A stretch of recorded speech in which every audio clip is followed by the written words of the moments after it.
हाँ please check करके जल्दी सॉल्व करो हम तो ज़्यादा ब्रेक हैगा ताकि लेक्चर शुरू हो जाए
हाँ जी वो है जी खुली हुई है।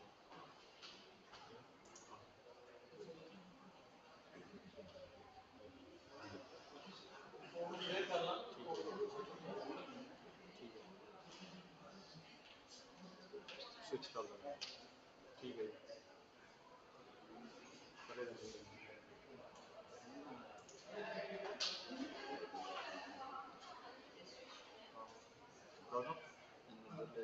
रोमिंग है रोमिंग उत्तर में। हाँ जी हाँ।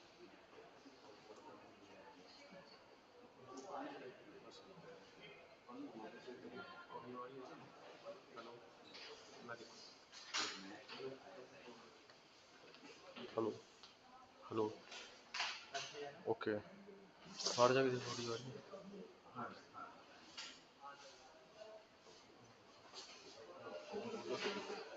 Hello hello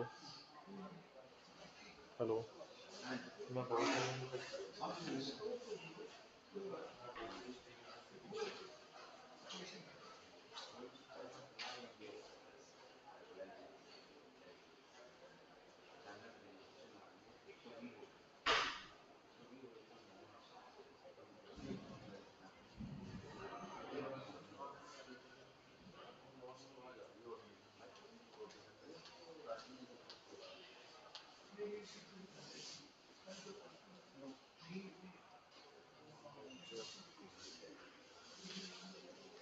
hello hello hello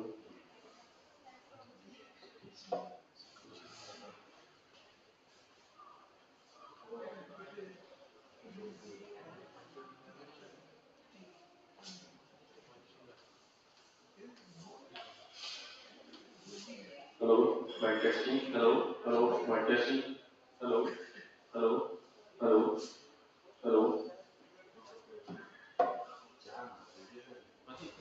11 बजे तक लेक्चर खत्म होना चाहिए ओके ये इसका second lecture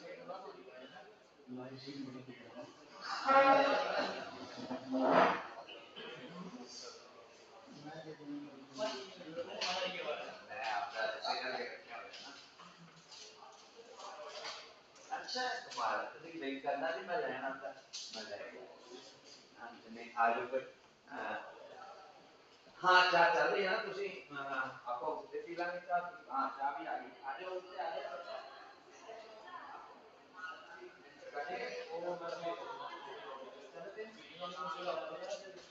This university is a government university. Yeah, it's semi-government university. Projector तो तुम्हें बता रहा ना प्रोजेक्टर तो बाहर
जी बढ़िया सब नमस्कार। मेरा स्टेबल पोजीशन है पंजाब यूनिवर्सिटी से डॉक्टर दिया हमारे दो बच्चा और बैठ प्लीज हमारे टीचर आज पूरे हो गए सारे लो चल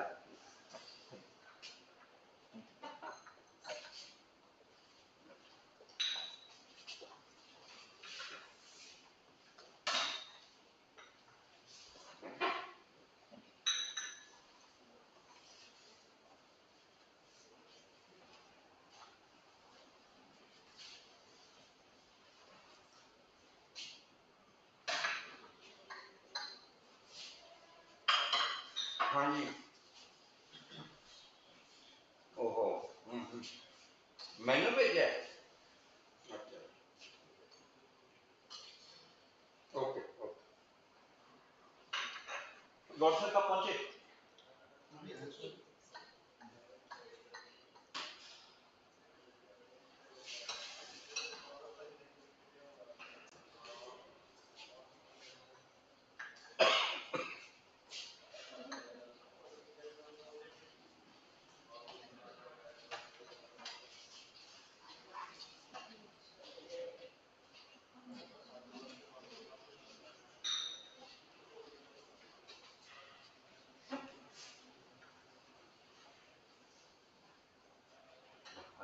पहला वाले चल जाए अच्छा ऑनलाइन वाले थोड़ा पा रहे कल तो 8:30 बजे गई थी हम चल पड़ा। अब नया लिस्ट भेज दिया अच्छा ऑनलाइन भी बैठे हैं। हाँ जी हाँ जी जस्ट लिंक भेजा है इमीडिएटली सर्कुलेट कर दो कर दिया सर, भेज दिया नया लिंक नया वाला। हाँ ठीक है 3S वाला और सारे वालों को भी जल्दी बुलाओ बेटा। हाँ बस वो स्टूडेंट को कहो चाहिए जल्दी आए हाँ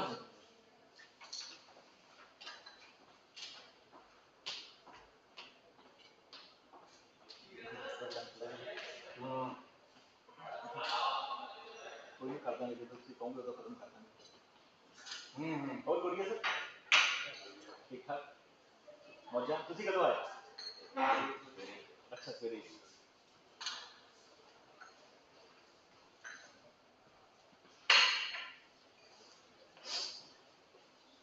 सर कंटिन्यू करते हैं वी विल बी हैप्पी नहीं सर कुछ बैठना तो प्लीज बैठो कम कर लें वो कुछ पीआईडी वाले रखे हुए हाँ जी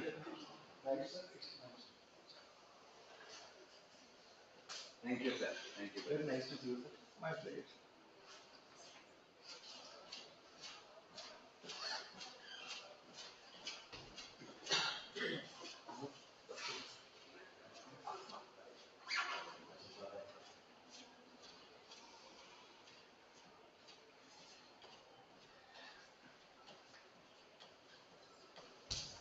वातावरण से धुंध छट गई है अब हम फोरेंसिक एंथ्रोपोलॉजी की बात करेंगे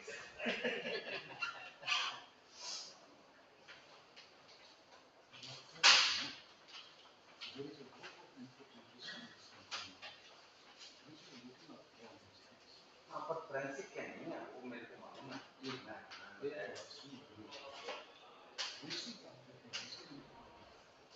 That is also in Bangalore, medical college. There was one madam, Sindhi, Mangalore वो की नाम था मेरी अपने बाड़ी की लेडी आई थी मेरे टेलीफोन मैं अभी बता सकता हूँ मैडम वासवानी मीना वासवानी yes वो नहीं आई she is the chairperson पर वो फोरेंसिक एंथ्रोपोलॉजी की नहीं है वो फोरेंसिक मेडिसिन की है हाँ फोरेंसिक मैं तो बात कर रहा हूँ फोरेंसिक एंथ्रोपोलॉजी हाँ सर वो ठीक है वो तो बहुत फोरेंसिक एंथ्रोपोलॉजी बड़ी स्टडी शुरू तो मेरी बात से पहले डॉक्टर वाले करते रहे वो तो हिस्ट्री में बताना नहीं जाता था ना फिर लंबा हो जाता केस डॉक्टर वाले करते रहे उन्होंने क्या किया मैं आपको बात बताता हूँ फिर फ्रेंसिक मेडिसिन करते रहे 7-8 साल पहले पहले डॉक्टर वाले करते रहे फिर फैंसी मेडिसिन करते रहे कभी फैंसी मेडिसिन और डॉक्टर वाले करते रहे हाँ हाँ ऐसे करते हैं सर, सुनो सही कि उन्होंने क्या किया 7-8 साल पहले कॉन्स्टिट्यूशन था मेडिसिन साइंस एंड लॉ में status of forensic anthropology in India, उन्होंने उसके अगेंस्ट लेटर लिखी मीना वासवानी ने और एक बंदे ने। मैंने ये लिखा था कि there is no course running as such in India. वो कहते हैं कोर्स इज देयर, यही लेटर थी। क्या किया उन्होंने? मैंने यही बोला, 2 बंदे को बुलाते हैं वो, आप लेट थे, आपके लिए साल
पहले केवल की दो ना गॉड हाँ गॉड के बाद इंट्रोडक्शन है ना सर हाँ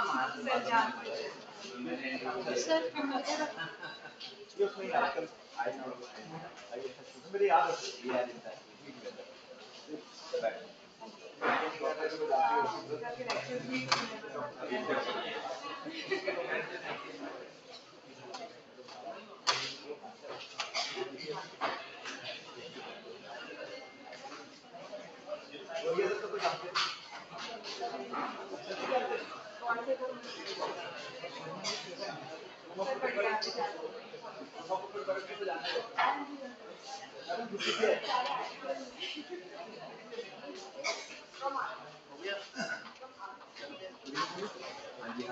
करोगे शुरू करो Welcome back everyone.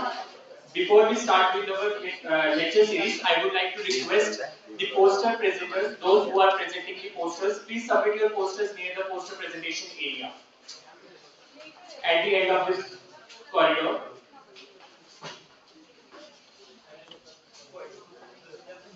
Now we begin our much anticipated lecture series. I have the pleasure to introduce a famous personality in forensic science as well as a respected specialist, Dr. J.R. Gaur. Dr. Gaur obtained his Master's of Science degree in Physical Anthropology and earned a PhD from the Punjab University, Chandigarh. His commendable journey started in 1978 with the State Forensic Science Laboratory, Haryana, and moved on to significant positions such as Director in State Forensic Science Laboratory, Himachal Pradesh, as well as Principal Scientific Officer in Bureau of Police Research and Department, Ministry of Home Affairs, Government of India. Dr. Gaur holds the record for examination of most crime cases in India, totaling over 13,000. In addition, he has investigated 650 crime scenes, provided expert testimony in 264 cases, and authored multiple publications in global recognized journals, books, and encyclopedias. The lecture he conducted over the radio and television to help educating people in the forensic science discipline sum up to 53. He also authored 11 books and 6 chapters. The Union Home Minister's National Award, the Forensic Science Excellence National Award, the Bharat Gaurav Award, and the Home Minister's Lifetime Achievement Award are some of the awards he received due to his outstanding services. Dr. Gaur is working as a chief mentor and emeritus resource faculty at the School of Forensics, Risk Management and National Security at Rashtriya Raksha University, where he continues his professional engagement with forensic professionals and law enforcement agencies across the globe. It is an honor for us to have such a great personality with us today. So let us welcome Dr. J.R. Gaur over the stage.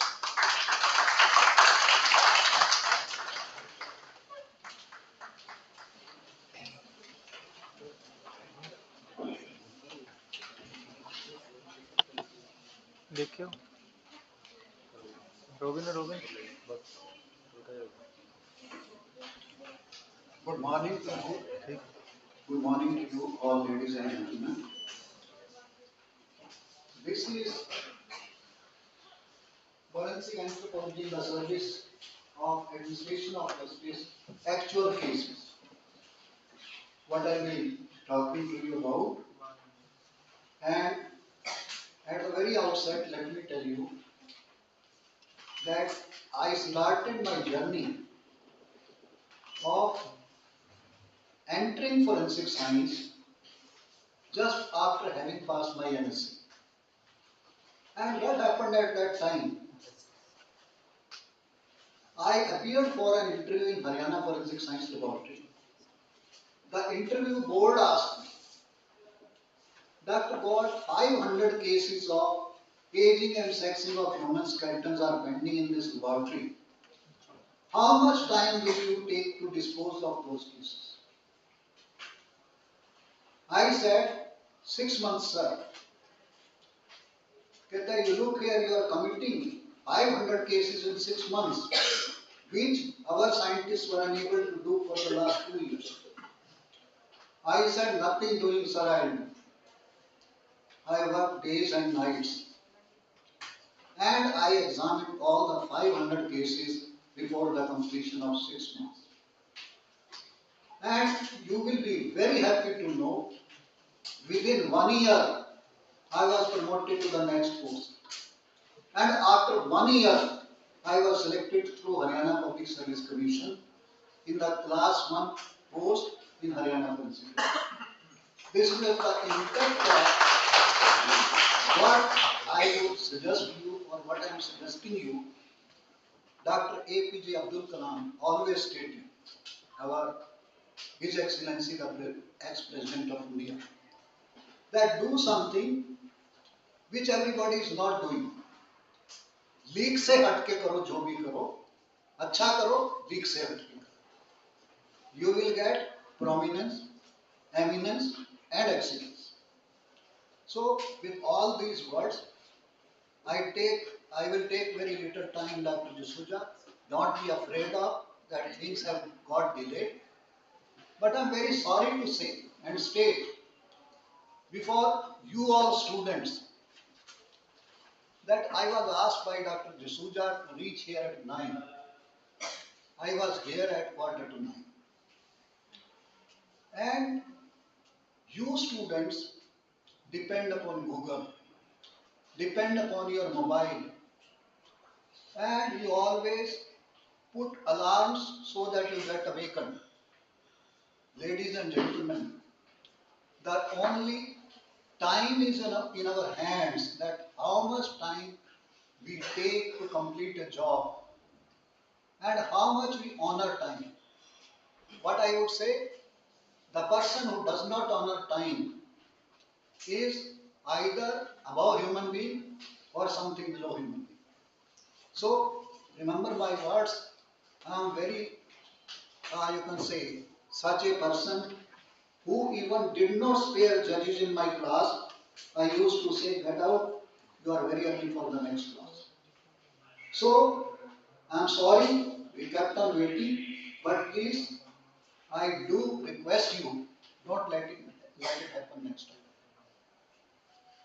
With all these words, I would request that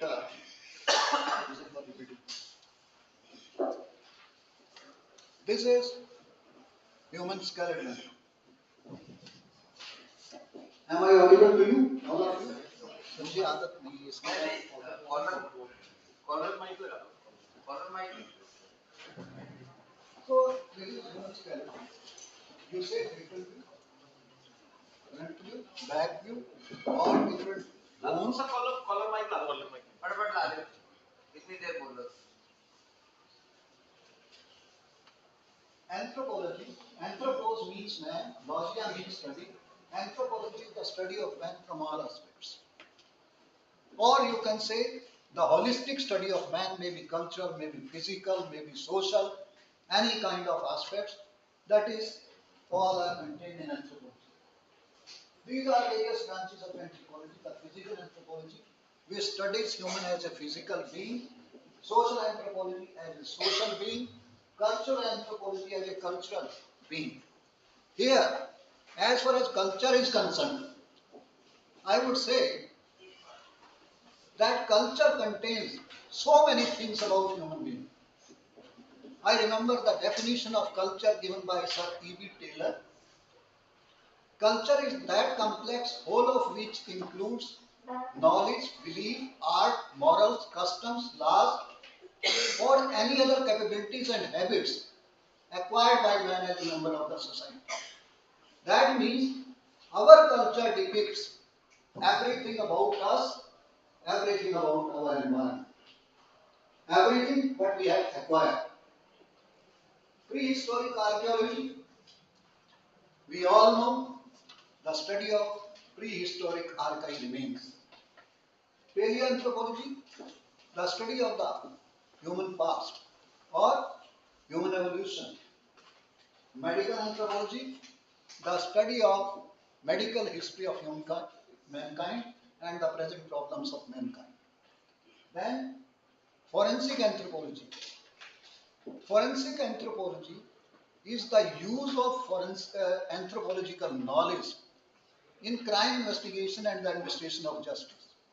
Or in other words, I would say, it is the study to find out cause of death, age of a person, sex of a person from skeletons, stature estimation, or you can say study of fingerprints, study of DNA, study of footprints, and whatsoever concerned about that as far as crime investigation is concerned, all about that.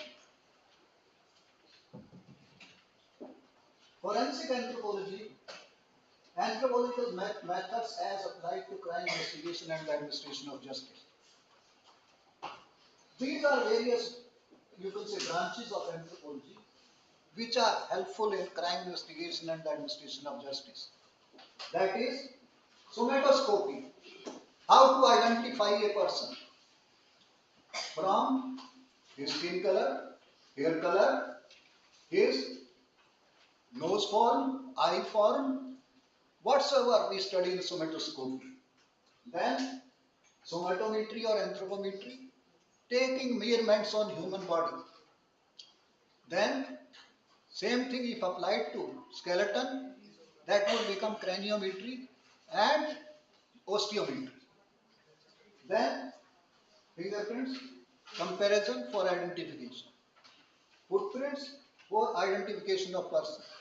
Similarly, odontology, the study of teeth, forensic odontology for the identification of human beings. Odontology, if I say our teeth are the dental signatures of every person, it is something which is a truth. Trace and miscellaneous evidence, moles, warts on human body, then healed scars or healed up injuries, then artifacts left in human body at the time of surgeries and all that. Then serology and DNA profiling. Serology, blood groups, enzyme typing, serum protein typing, and ultimately the DNA profiling, which we carry out nowadays.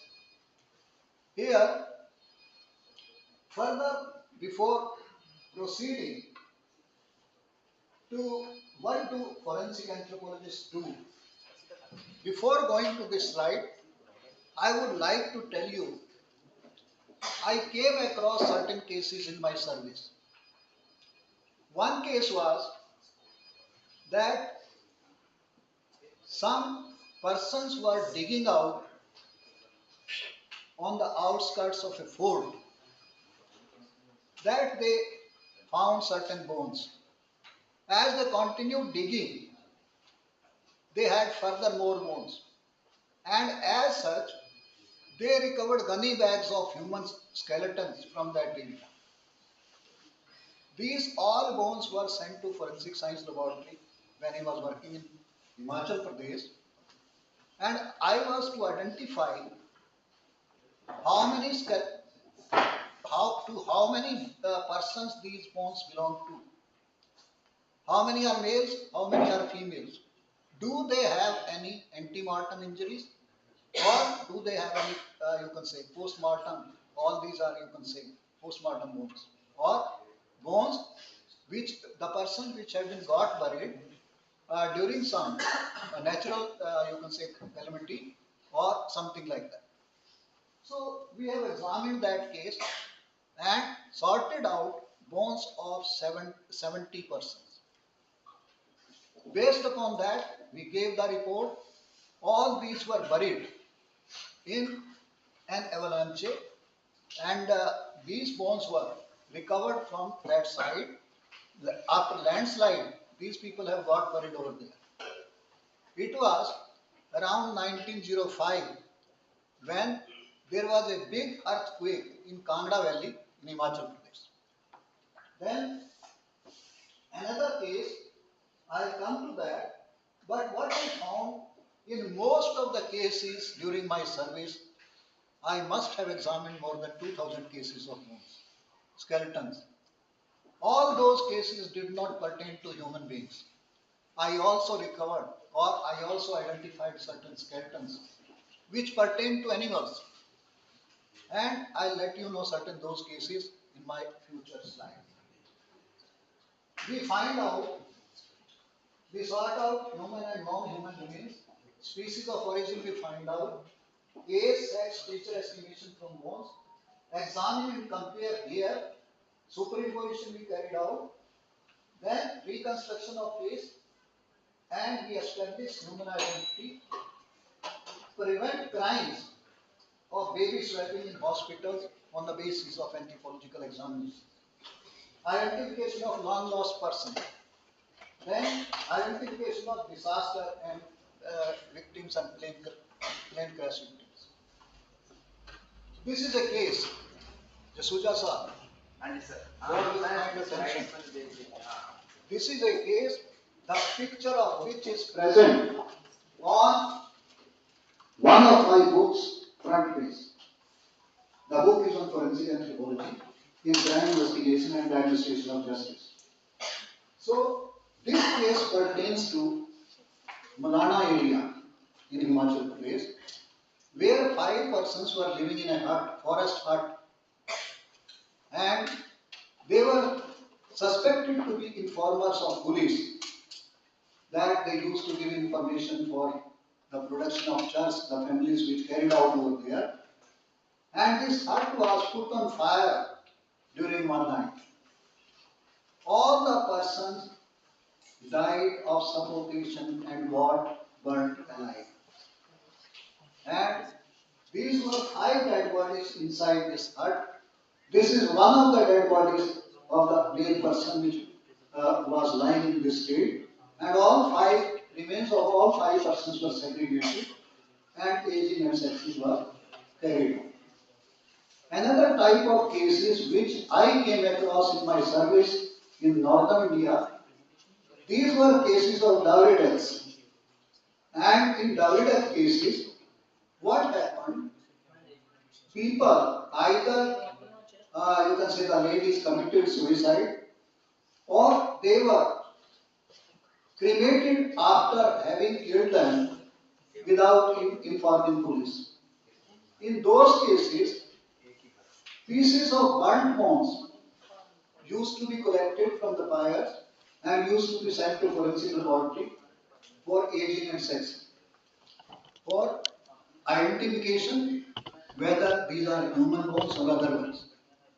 In several such cases, not several, numerous such cases I would say, we have reported all those cases on the basis of bone age, sacral age, osteological age, then your sutural age, and all this kind of evidences we found from the burnt bones. So, in this particular case, when we examined this case, we could segregate the dead bodies on the basis of aging and sexing process. Next slide. This is also a very famous case. Famous as well as important case. I will not take much time, sir. कोई बात नहीं sir, दीजिए। बच्चे late है तो कोई बात नहीं, हम तो टाइम पे हैं ना।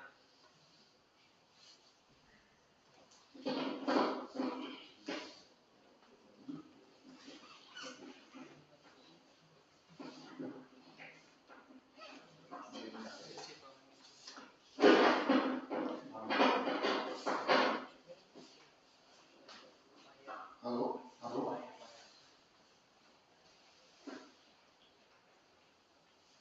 This is a case of Swedish national who came to India via first Sirhind to Pakistan along with one of her boyfriend, and through Wagah border they came to Amritsar in Punjab. And from Punjab, these 2 individuals, they went to Kullu and Manali, and from there Laos to the district of Himachal Pradesh. They went for trekking in hills and got buried in snow avalanches. It was after 23 years. Their search was continued by Government of India also, by Himachal government also, by Punjab government also. But it was after 23 years that a military helicopter, while crossing Kangla glacier in Himachal Pradesh, they spotted the dead body of some person on the top of the glacier. Loud and speedy police was intimated, and army people and these police people, they recovered the dead body. A team was constituted consisting of Dr. V.K. Mishra, Professor of Forensic Medicine, Dr. Narbeet Thakur, a Professor in Odontology, and I myself as a Director of Forensic Science Laboratory, we conducted postmortems of this dead body. We examined dentition. We examined the dead body from anthropological point of view. We took various measurements. We calculated various indices. We examined the body smetoscopically. And this is a published case in the Indian Police Journal now. And what I want to show you, this is a modified photograph as we recovered from the passport, which was found in her pant pocket. The body was totally mummified. All the internal organs have become dry, and all tissue material inside, they have turned into wax. And this was the condition of the dead body, blonde hair of the person. These are the photographs from the mortuary table. So, this is some general observations at the time of postmortem. The body was found mummified. Then external morphology of the body indicated belonging to a young female with golden hair. Again, these were certain observations that the skin of the body has dried up. As I told you, the body did not emit any putrefied smell. The garments, some cracked shoes were recovered. The passport recovered from the garments on which the name Margaret Lydia Lupi Renan was written. So, this is the news item which was printed in the, you can say, at that time in various newspapers. Weight of the body was taken, stature was estimated, and all kinds of those examinations were carried out. And with all these characteristics, you can look into long face, oval chin, broad vertical forehead, large eyes. All these things were compared with the lifetime photograph of the person. Her dental records were convened from Sweden, and these were compared with her dentition, which matched. Then the parents of this lady were asked to give blood samples for DNA profiling, which they refused to give. Why? Because they have got remarried after having divorced themselves at two different places. And neither the mother nor the father wanted to part with DNA sample, as I was telling you beforehand. So there are certain cases where DNA is not the only key. It is the anthropology, forensic anthropology, or the osteology, or the bones only. There are certain cases in which we recover certain dead bodies from putrefied places, or you can say from such places where there was a lot of dirt. DNA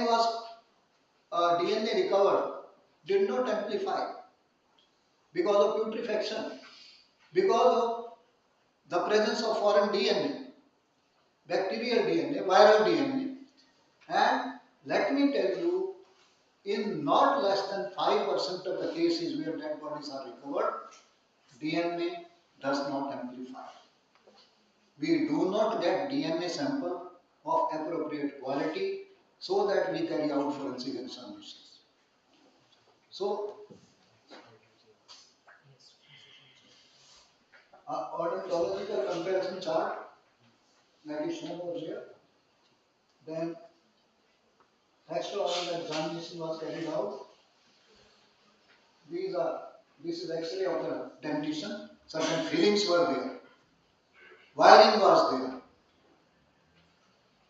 So these were the results that the body could be identified and all that.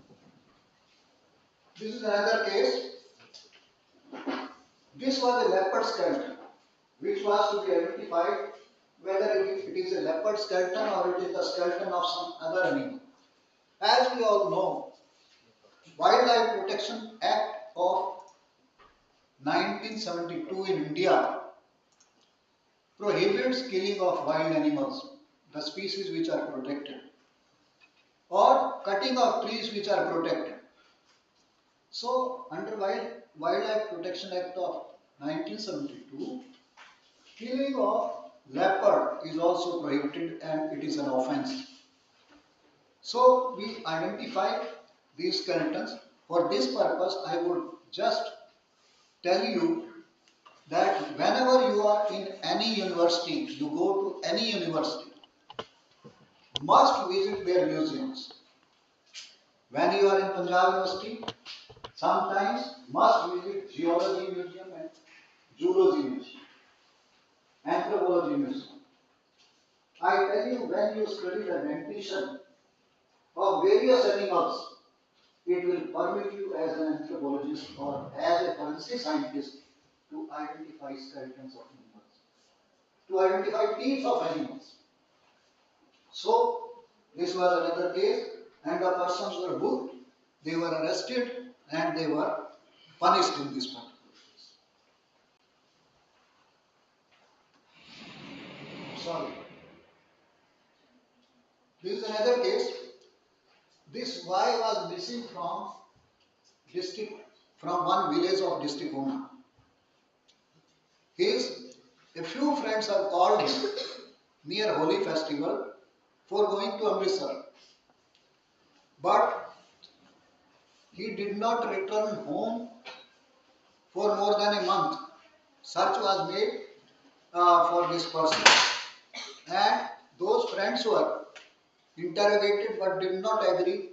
In the first instance, they said that he departed from us and he has taken his own route, he must have gone somewhere else. But when they were further interrogated, they confessed that we have killed him and buried the dead body at such and such place. The body was dug out. And in this particular case, superimposition was carried out, but unfortunate part, mandible was not available. The superimposition was carried out only with the skull, and certain other hair were recovered, and from scalp hair which were matching, certain other evidences, fingerprints and all that on some tumblers, glass tumblers, in which they have taken liquor during that period. So those were all evidences which permitted conviction in this case. So this was another case.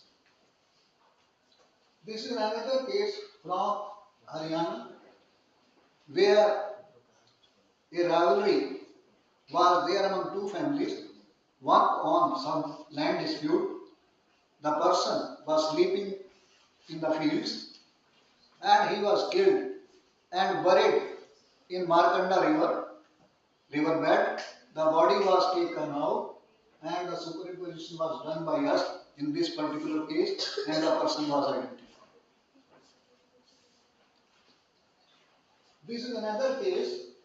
This was a homicide case in which these white marks present on the body of the victim were compared with 10 suspects, and one person was identified on the basis of these white marks. The person admitted his guilt, and this was a rape cum murder case of Ambala district, Kesari police station in Haryana. So the person was convicted on the basis of scientific evidence. This is also an important case in which a small girl aged 18 months was suspected to have been lifted and killed by some person for performing witchcraft or tantra, which we call in Hindi, by some tantric. But this case turned out to be a case of lifting of the baby by a leopard, killing her, eating her flesh, and we have recovered the bones of the person after 15 days from the forest, and her frock having claw marks of the leopard torn in that particular pattern. And in this particular case, 3 persons were arrested by the police, 2 adults and a boy of 13 years old boy. These all were interrogated by third-degree methods. One person, when interrogated, stated, yes, we have killed the baby and we have buried her body at such and such place. The police dug out the place, recovered a skeleton, it was sent to forensic laboratory. It was examined and found to be a sheep skeleton. The second person was interrogated, again by third-degree methods. He also confessed, yes, I have killed. He also took the police to another place, dug out the skeleton, sent it to forensic laboratory. It turned out to be a god's skeleton of a god. Then police recovered some other bones from the forest. These were all examined and found to be avian bones, bones of the birds. Then again police sent certain bones. These were all found to be reptilian bones. And ultimately, when we visited and examined there, we recovered human bones having bite marks of animal, having canine marks on the bones, and leopard hair were found present sticking on the bones, which were examined microscopically and compared, and it was found to be a case of, you can say, killing of the baby by a leopard. I'll show you certain other evidences in the case. खत्म हो गई हैं? खत्म हो गई sir no खत्म नहीं हुई, तुसी खत्म करवाई नहीं बहुत है सर थैंक यू की स्लाइड ही नहीं आई दसो आगे करो सर आगे करो तो दे कितना खत्म कर देंगे जी बैक कर रहा हूँ यार, आज मेरी स्लाइड नहीं तो ये पीछे कर रहे हैं बीच की स्लाइड ही क्यों नहीं आ रही, एविडेंस तो नहीं है। चलो सवाल पूछ रहे थे बच्चे बस thank you Anyway, these were human skull bones and human broken mandible. One molar has fully erupted and one molar has partially erupted. These teeth erupt in human babies between the age of 16 to 20 months, and which indicated that age of the baby was between 16 to 18 months. And that is that case. As Dr. D'Souza says, there are so many other cases. I will not venture into that. If you want, I can continue. And now I leave it to you for any questions. If you want to ask any questions. Thank you very much.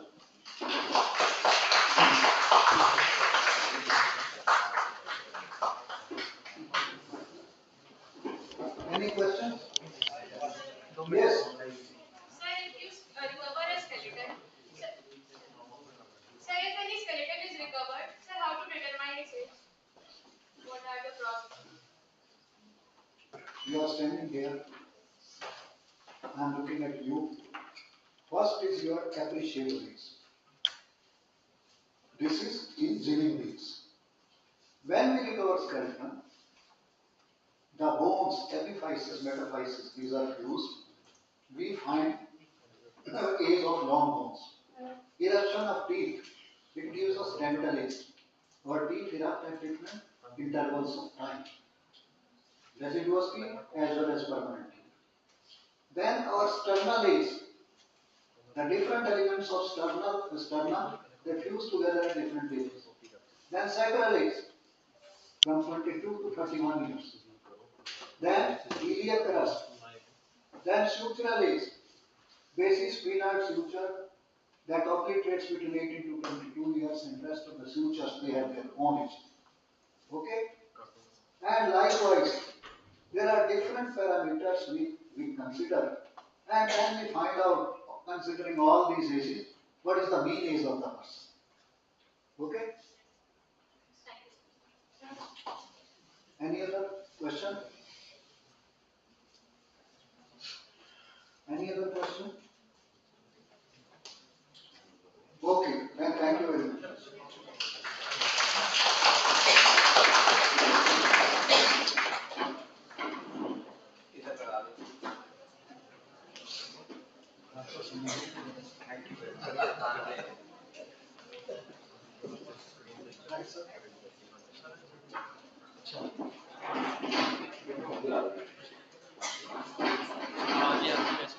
Doctor साहब, मैं ये बोलता हूँ जब professor को platform मिल जाता है जी sir, वो छोड़ता नहीं है, प्रोफेसर इसी का नाम है। तो इसलिए जो है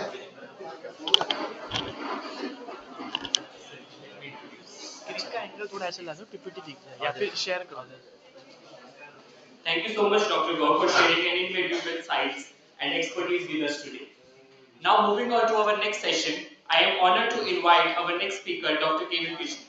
Dr. K.V. Krishnan is a professor of physical anthropology and former head of the Department of Anthropology at Punjab University, Chandigarh, where he currently works as the Dean of International Students.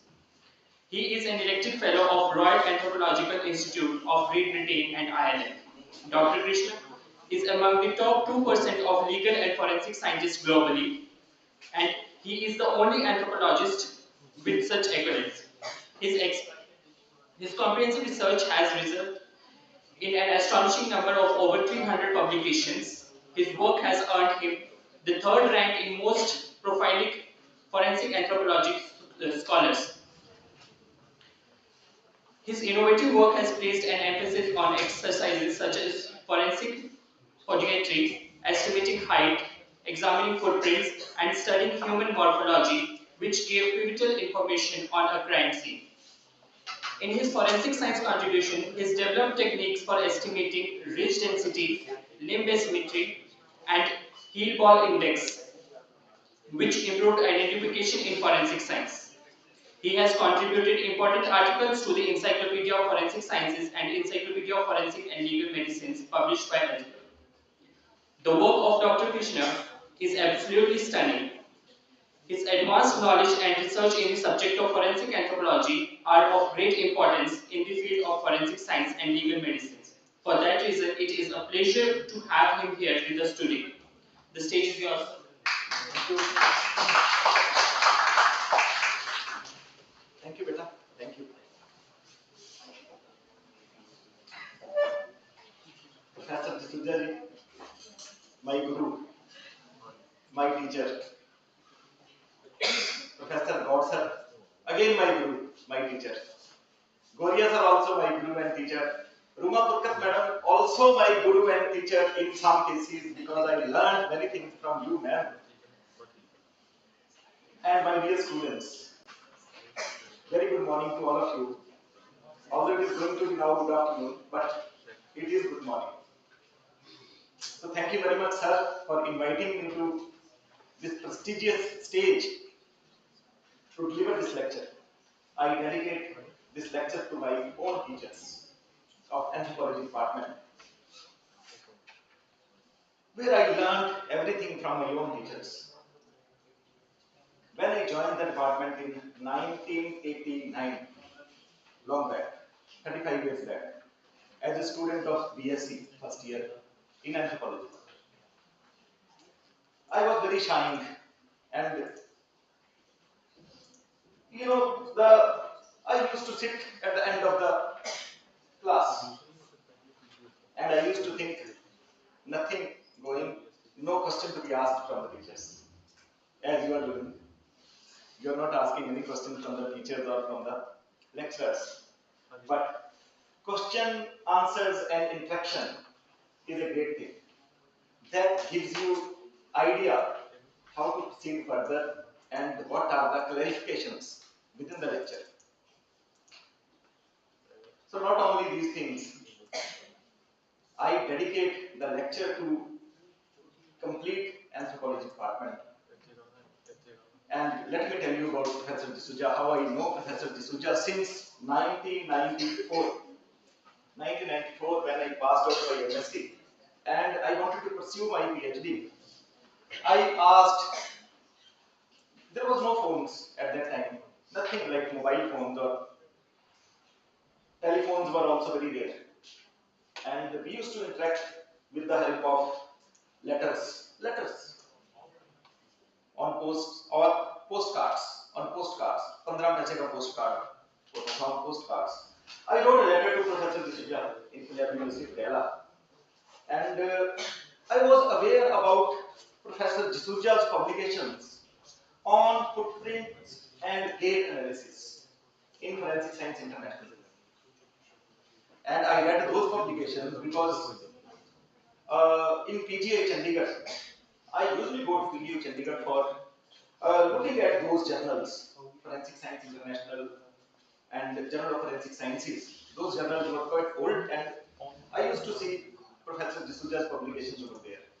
And I wanted to work on foot and footprints.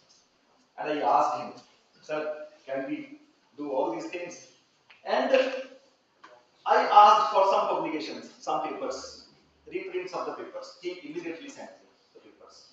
And he said, sir said, that my letters are still with him, like a girlfriend or a boyfriend. Because of the reason that his handwriting is so good. As an handwriting expert, I thought to preserve it with me, and it is lying somewhere in my custody. Sir, we can work on that. Like, what is the effect of age on handwriting? Yes, already work is there. Anyhow, please. We can do that, sir. Thank you. So, thank you, sir. Thank you very much.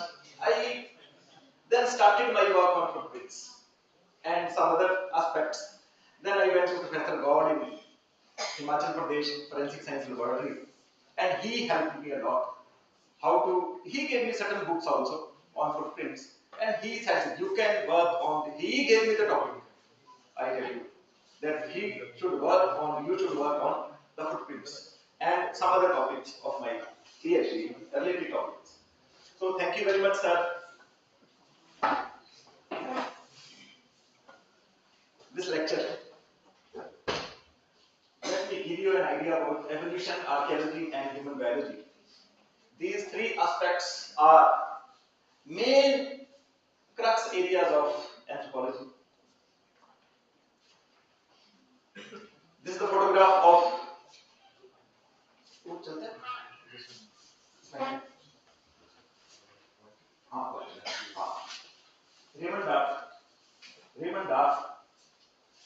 Raymond Dart was instrumental in recovering the remains of Australopithecus, an early man. Australopithecus in 1923 from University of Witwatersrand, Johannesburg.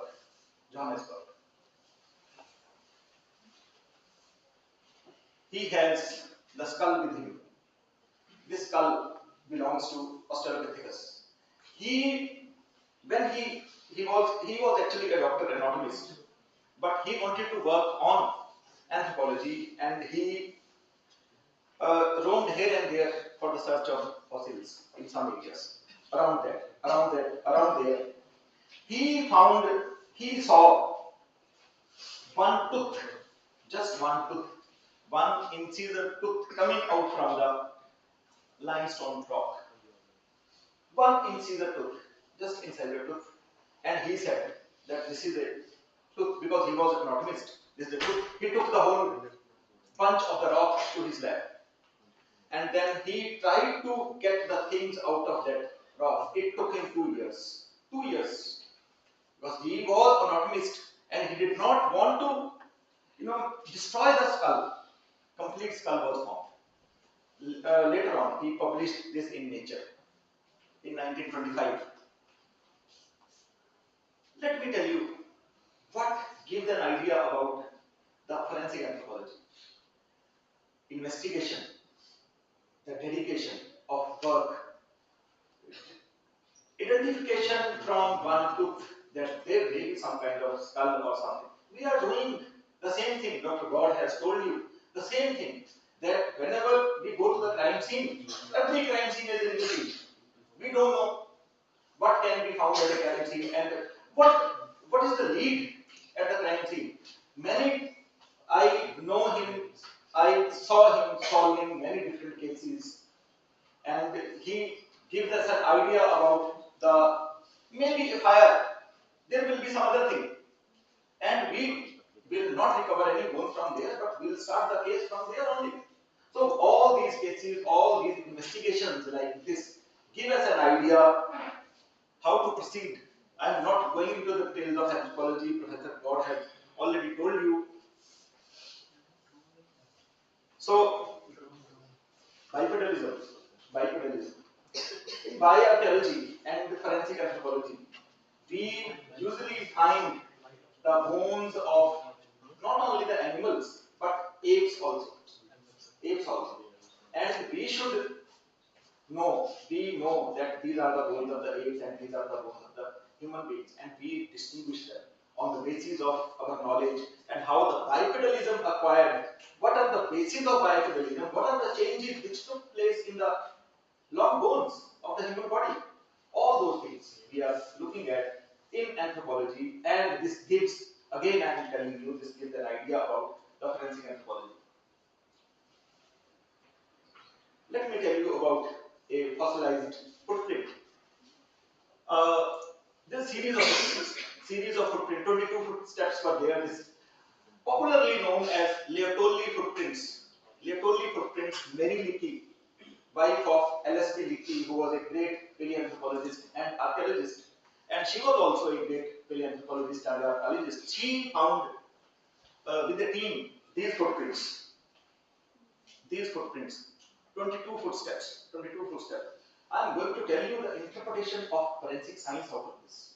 Although at that time the forensic anthropology was not prevalent as much, but they later on published many books on this and many articles on this with the interpretation of footprints in forensic science, in forensic investigation particularly.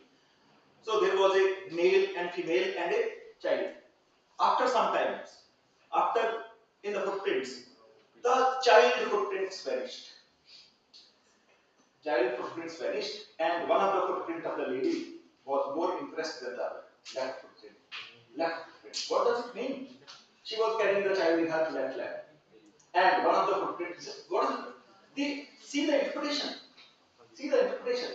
We solved the same kind of case afterwards. There was a burglary. Burglary took place in Chandigarh. And some jewelry shop was there, and jewelry was taken away by the thief. About 20 kg, 30 kg jewelry. And when that thief entered the jewelry shop, and he was barefooted. करते क्या हैं हम लोग? जूती हाथ में उठा लेते हैं जब कुछ आवाज ना हो, आवाज नहीं आनी चाहिए. जूती हाथ में उठा लेते हैं, चप्पल हाथ में उठा लेते हैं, so that nothing comes. और बिल्कुल धीरे-धीरे ऐसे करके चलते हैं. So the walk was like that only. And he took the things in the gunny bag and came back, and we analyzed the case later on. That what is the difference between the footsteps when he went in and when he came back? I was there with the IG of the police, and we solved that case. And not only that thing, but one of the chappal was present over there at the crime scene. And later on, that chappal was also, matched with the footprints. So these kind of things, they give us only impetus was this thing in my mind that we'll be able to solve this kind of case.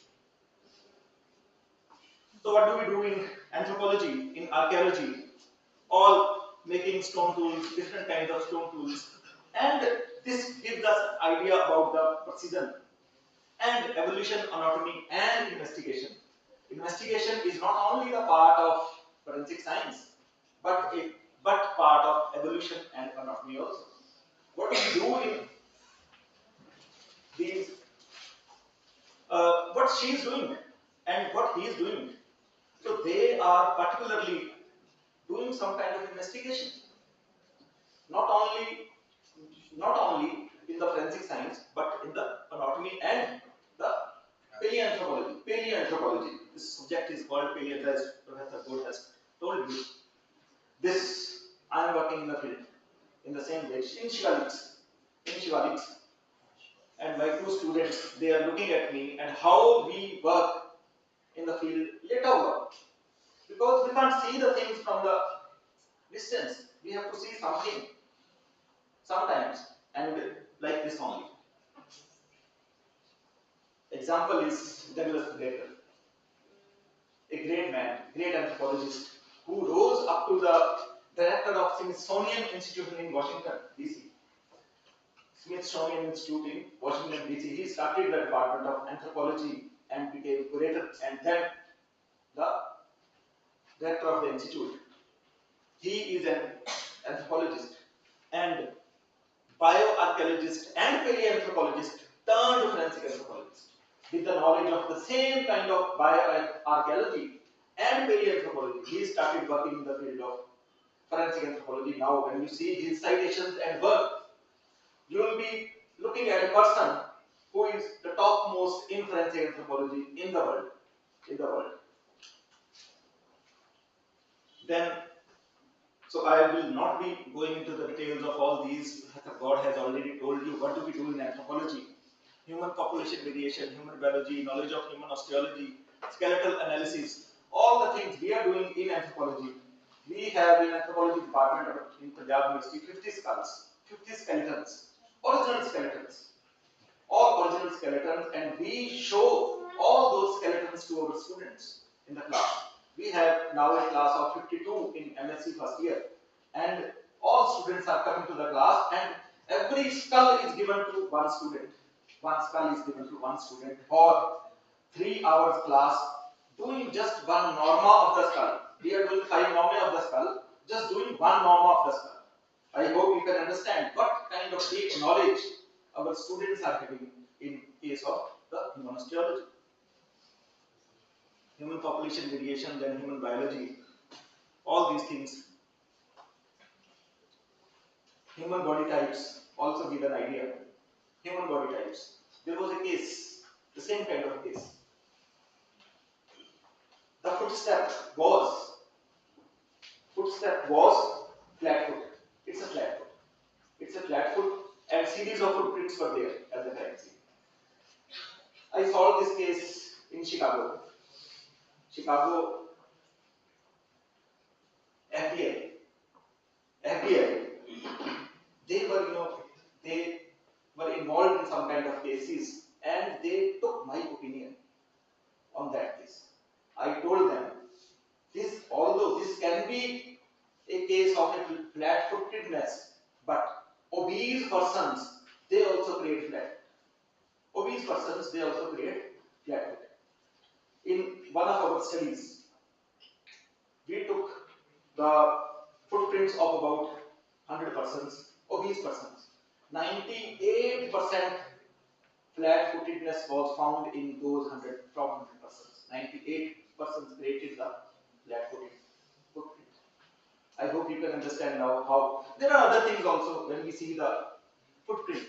Not only that part, but other parts also. How that is impressed by the weight of the person and how the weight is affecting on the footprint. And these things given us idea to which area the person is belonging to. Okay, can you see this person? You can easily identify. This may be from Africa, going up to 60 degree temperature, 50 degree temperature, and he must be living in those kinds of climates. So, Dr. God has already told you all these things, that how to identify the person on the basis of these kinds of things. Can you see the difference in the skull? Prognathism, high level of prognathism, particularly the alveolar prognathism. Races. थोड़ी pictures है, अच्छा लगता है बच्चों को pictures देखना. Can we identify to which area of the world this person may be belonging to? We can easily. And the DNA also. Everybody knows about DNA, and we can do wonders with the DNA. So not going into the details. And this is the ape and human being skeleton. Ape skeleton. See the difference. And this difference, let me tell you, there was a case in COVID-19, 2020. Some forensic science laboratory asked me to identify the case. That whether they sent me the email, and I have not yet opened the email, but I could see some photographs in the email, 20-30 photographs in the email. I immediately found this is not a human being. When I opened it, I saw the bones of rhesus monkey, monkey की bones थी. They were saying that these were the bones of a child of the human being. But those were not the bones of the. So immediately we can recognize the things with our experience also and the knowledge also. These kinds of cases are usually found in case of forensic anthropology. So our main questions are these questions. So we keep the things in the lab like this, in the post-mortem laboratory or in mortuary. This is the case of tsunami in 1994. I usually don't show this photo to the youngsters. 1994 in tsunami.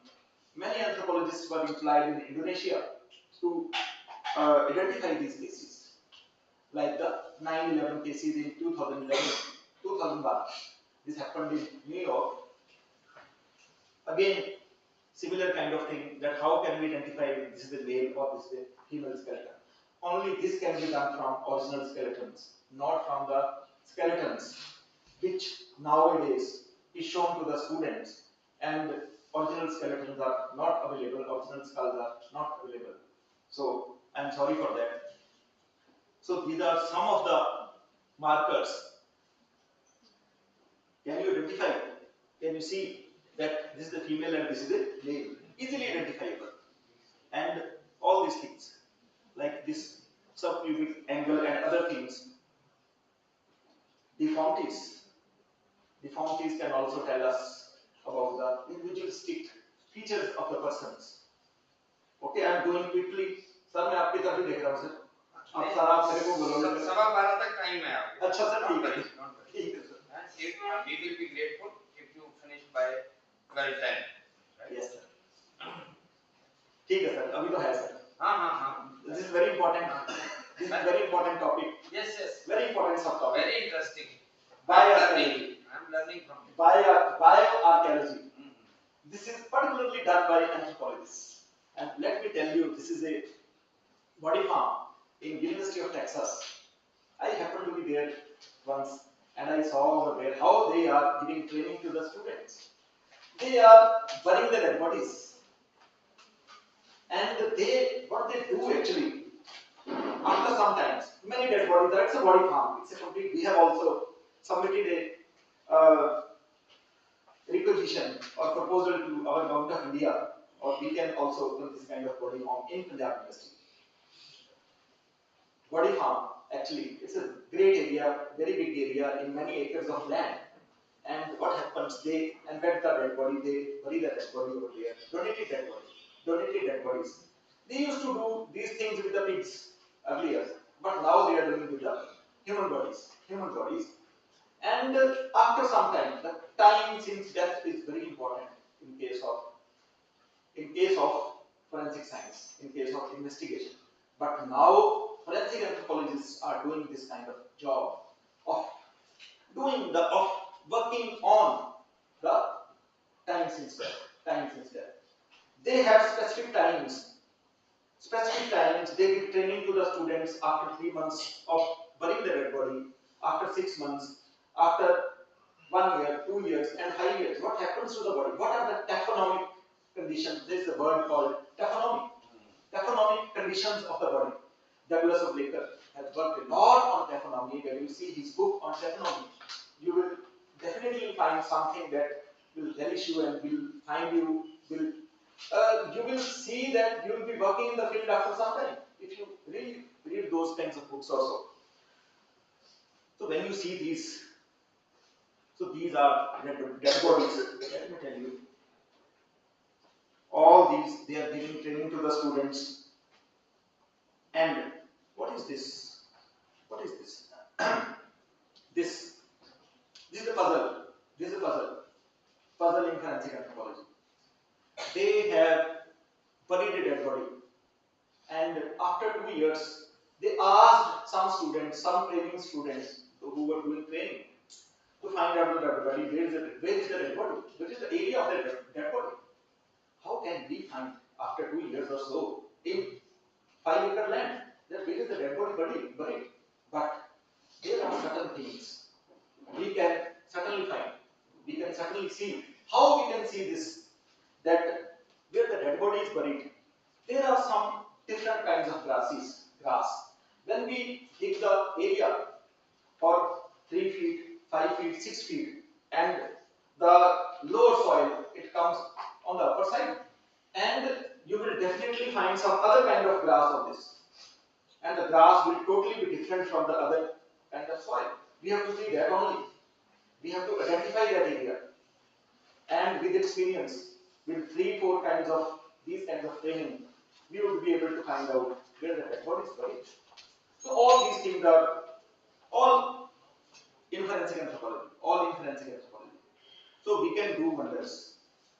So we can have as many ideas as our mind says, and you can ask your mind that, sir, can we do this? Or we can do this. We definitely can do this. Various prints of the body, not only the fingerprints, footprints, dental prints, lip prints, and other prints of the body can help us. This is the analysis of fingerprints. Everybody knows about fingerprints because this is an elaborative lecture. I hope that I would be giving this lecture for 1.5 hours or so. Then I included everything, sir. But no problem, sir. I hope you can see the pictures and you can find out that how the fingerprints are helping us. This footprint also, not only the outline and the metabolically characteristics of the footprint, but also the ridge density. How dense our ridges are, we can reach up to the male or female, whether the person was a male or female. Then trails, tracks, footmarks, as I told you, the tracks of those fossilized footprint tracks. So series of footprints. Series of footprints can always tell us about gait analysis. We can do some kind of gait analysis with those series of footprints. How the person was walking, what is the gait of the person? And gait is always recognizable from the footsteps as well as from the CCTV cameras. These are some of the individualistic characteristics. So inspiration is Jasuja sir when I do all these things on footprints. So these are my own studies. All these characteristics, they can help us in identifying the person.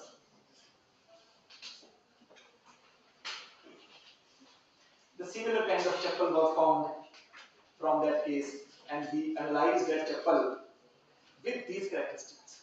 That how the footprint, if the person is wearing, same person is wearing the chapel for about 1 month or so, then we completed the research for that on this also. We gave 1,000 chapels to 1,000 individuals and asked them to wear this for 2 months. Some gave and some did not. It's okay. That's why 1,000. We analyzed only 700. Out of that. And if we can analyze those 700, it's a great thing. We can find out what is the effect of weight and how it is creating the things in case of the obese persons or something like that. Everything, interpretation should be there in our mind. We can do wonders. So this is I'm saying that this is an obese individual, and all these kinds of things can be there. Flat-footedness and other things. This is a normal person. Then gait analysis. We can do the gait analysis not only from the footsteps found at the crime scene, but also from the CCTV cameras. So why do we leave this ear print also? Okay, so ear print can also help us. Many cases were solved in Europe. Many cases, about 96 cases were solved with the help of uniqueness of the ear. What they do actually in the burglars, they used to listen to the persons whether somebody is inside or not.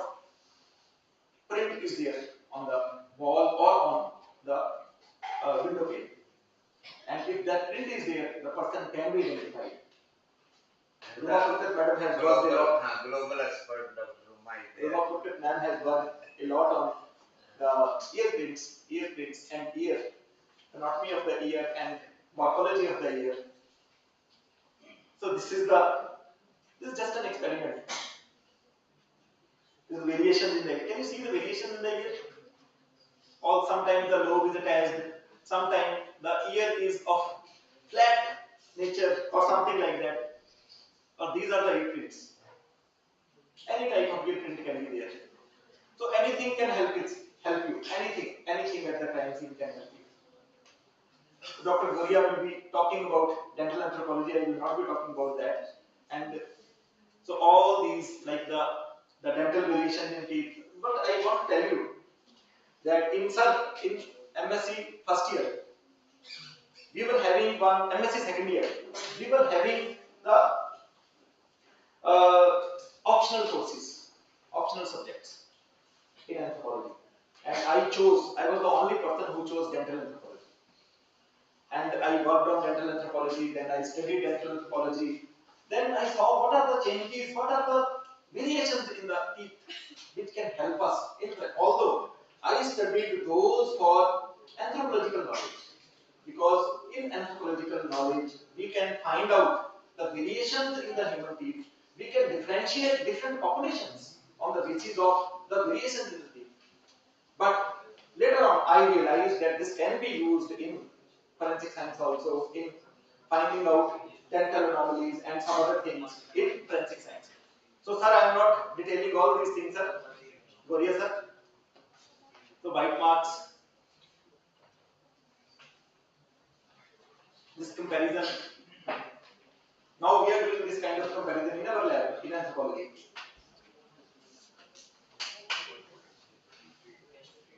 Palette prints.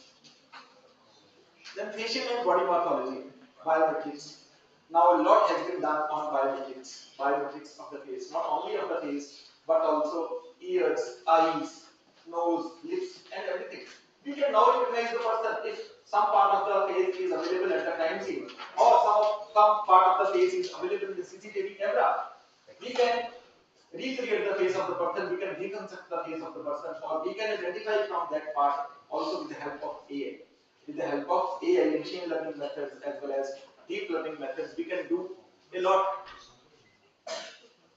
So these are just to show, just for this pictorial purpose, that many kinds of faces can be there. You just see the faces.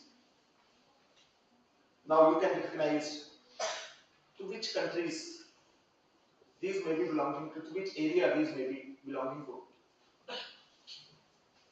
Reconstruction of the face also. So with the help of many kinds of reconstructions are there nowadays. So we are still attempting in the forensic science laboratory that how to reconstruct the face if we have the skull with us. And all those things can be done. So this, with the help of clay and other things, we have the knowledge of tissue thickness on the different parts of the faces. Then sketch.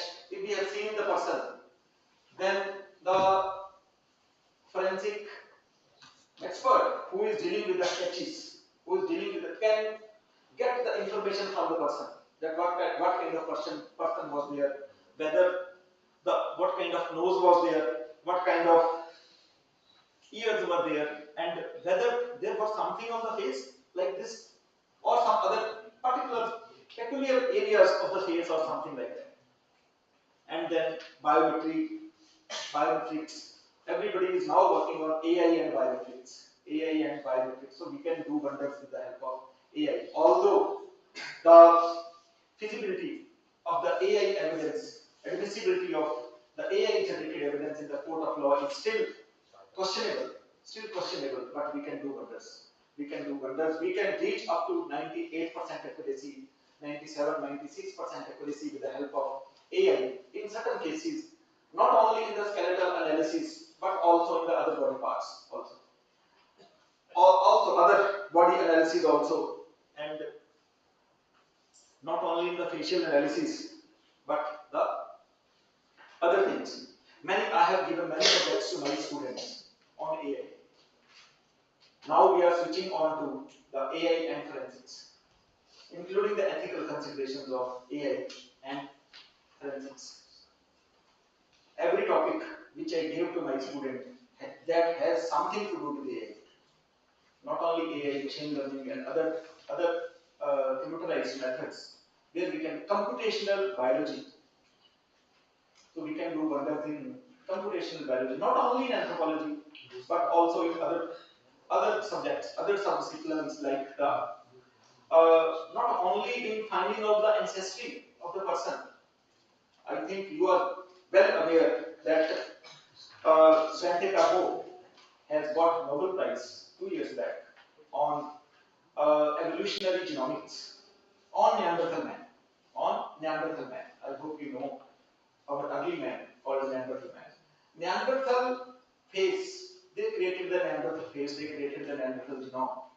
And they said, they are saying with evidence and with the certainty that the face is having some kind of matching with the faces of European origin, and of course the DNA and genomic studies of genome also. Sir, thank you very much. Any question, please? Questions, please. I was delivering some kind of lecture in Question Chandigarh नहीं है, मैंने University. कुछ कहना है। Please say. अच्छा sir, आगे please ask. Thank you.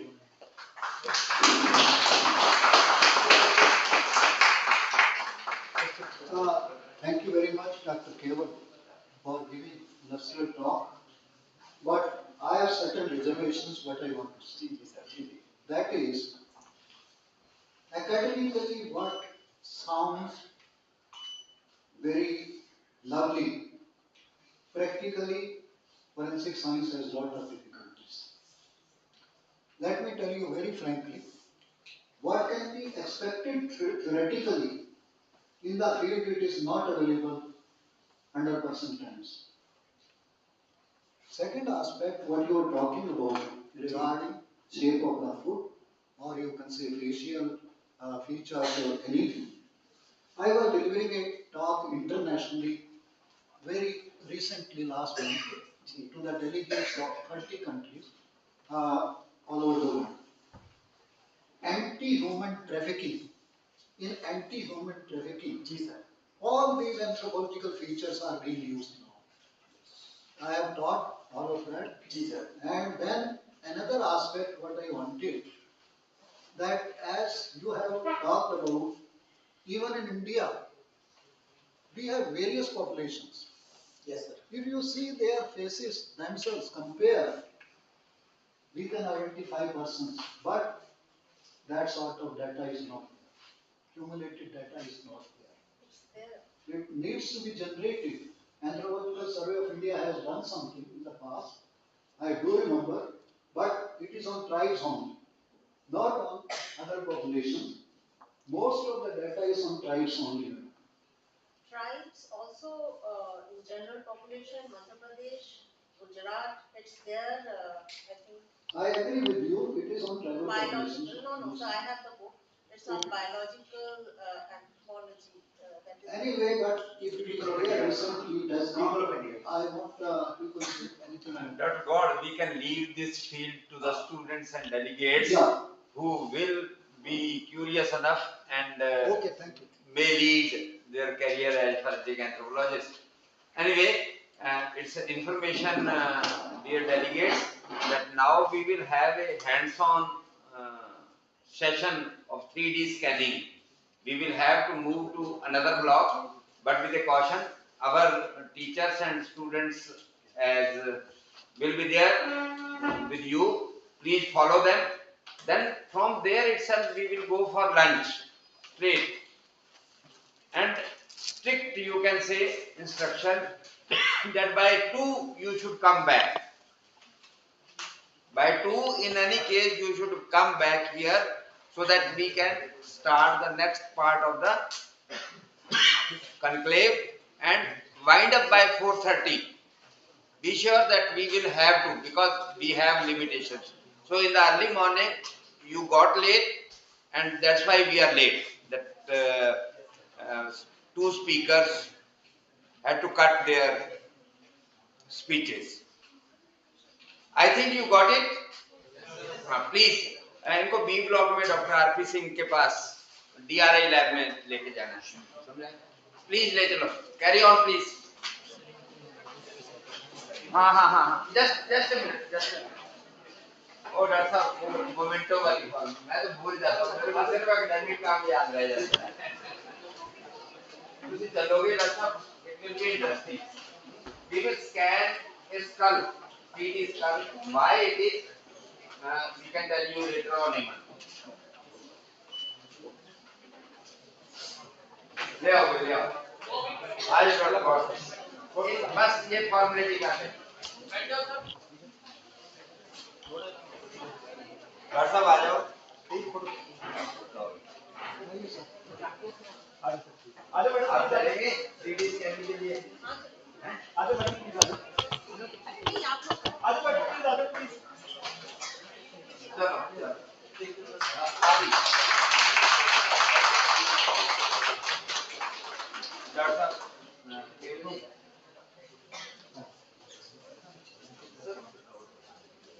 हाँ हाँ आ जाओ। अच्छा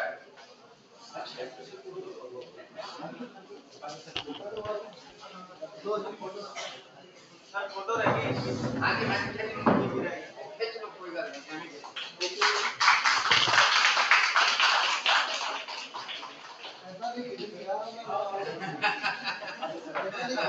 लो लो,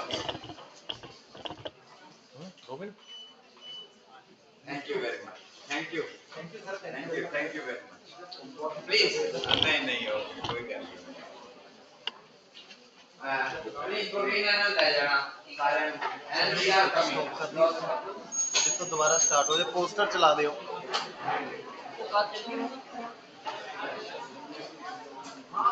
मैं तो यही बिलीव करता हूँ।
क्या है बस हाँ बाहर तो उनको कहना था अंदर आओ इधर आइए रजिस्ट्रेशन वाले दो अपने बच्चे जो भी हैं हाँ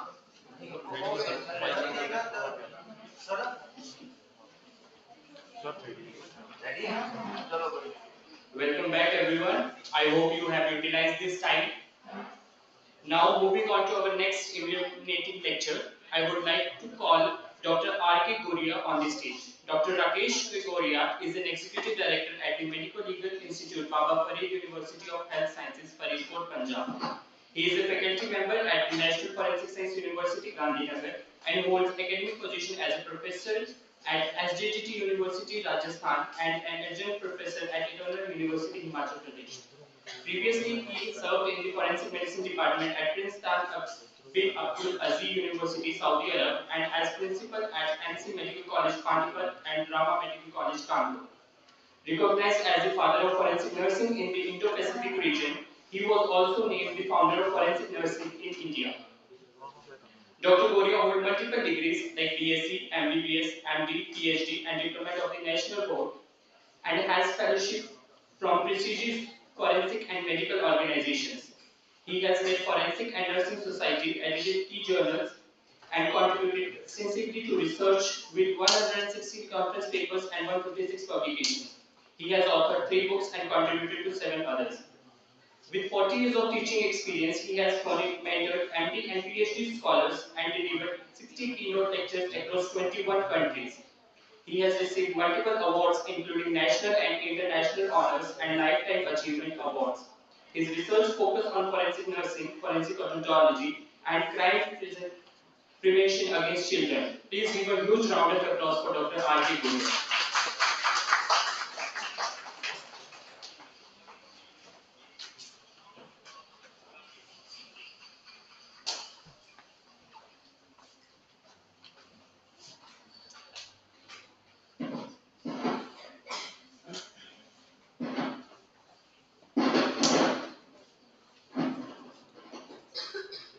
A very good afternoon to all of you.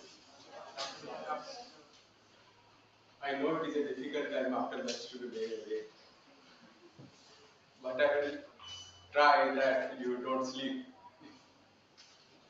So it is my great privilege to be amongst you, and I will like to convey my thanks to Dr. O.P.J. Suja, a great personality in the forensic science, and I happen to do PhD with him. So it was on the topic of bite marks, and that is how my interest in dentistry started. Though I am a forensic pathologist, basically not a dentist, but this became my special area of interest. And now we have Indo-Pacific Academy of Forensic Odontology. And all of you who are interested in forensic dentistry, you wish to choose your career in forensic dentistry, you should be the member of that Indo-Pacific Academy of Forensic Odontology. It is all online, info.in. You can go there, download.com, and can become the member of that. Okay. So coming to our topic of the today, that is dental anthropology, forensic perspectives. So it is a very, very broad topic. Probably this is just like writing a book that this topic is there. I will try to be very fast. I don't know how much I will cover that, how much the areas to be covered has been allotted to me by Dr. D'Souza. But you see, in 1 hour time, what I can do with that, I will try to do that. So you see, if we are to define forensic anthropology, so this is forensic anthropology. So what can you make out of it? Any one of you?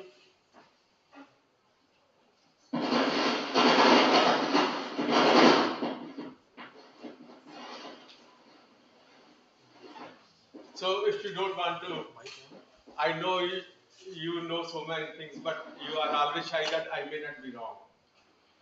If you will come out, you will not be wrong. Come out, anybody.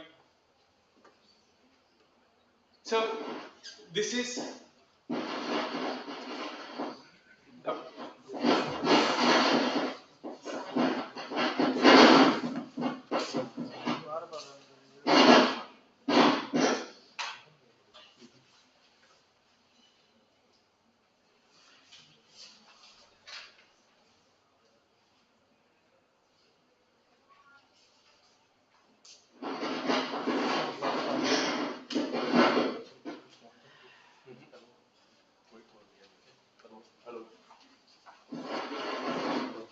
otherwise there is no need. I can.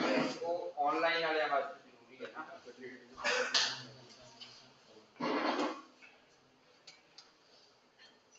So can you say this photograph has been taken from a place where it was excavated after 800 years.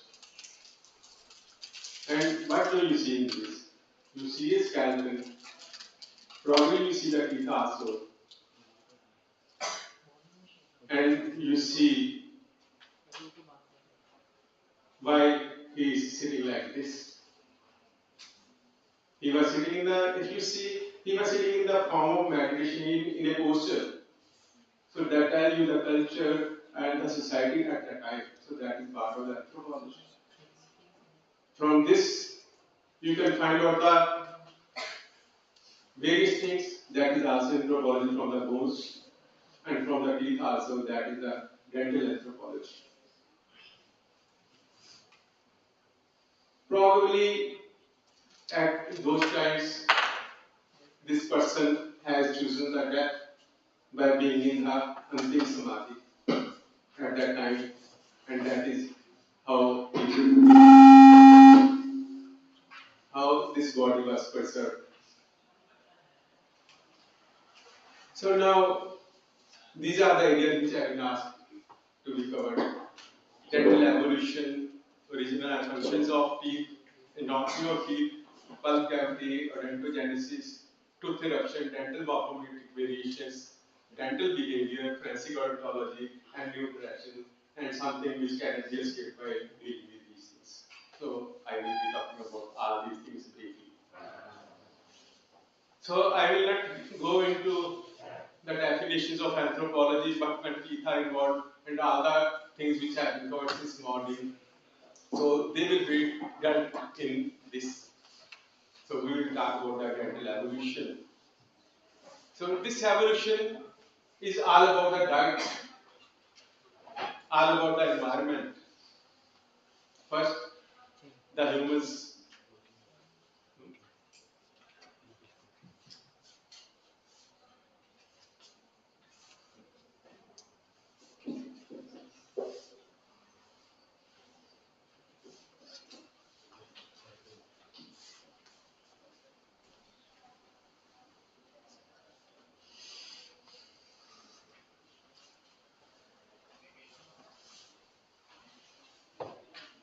So I was talking about the diet of the person in the ancient times.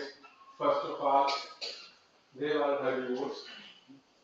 And they just say, I will not say herbivores, probably they are eating fruits only of the plants in the beginning. Then in the Stone Age, what happened? They had some instruments, they had some weapons, and they started hunting the animals with that. And with that came the eating of the meat. And again, after some time with the agriculture, again grains started coming and vegetables and all those things.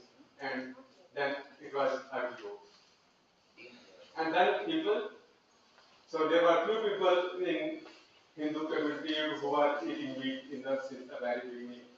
Then probably in the very beginning, Pandits never took meat, and probably there were people also did not take meat in those times. Only the Kshatriyas or those who were going to the bar, they were taking the meat at that time. But now, as everything is mixing, everything is becoming gender neutral. So the things are changing. So are changing the teeth of the person. So first they were rough, they were broad, then they become very sharp when they started eating meat, like animals also, and then a mixed one, sometimes the canines, they start parsing the meat and molars and premolars are grinding that.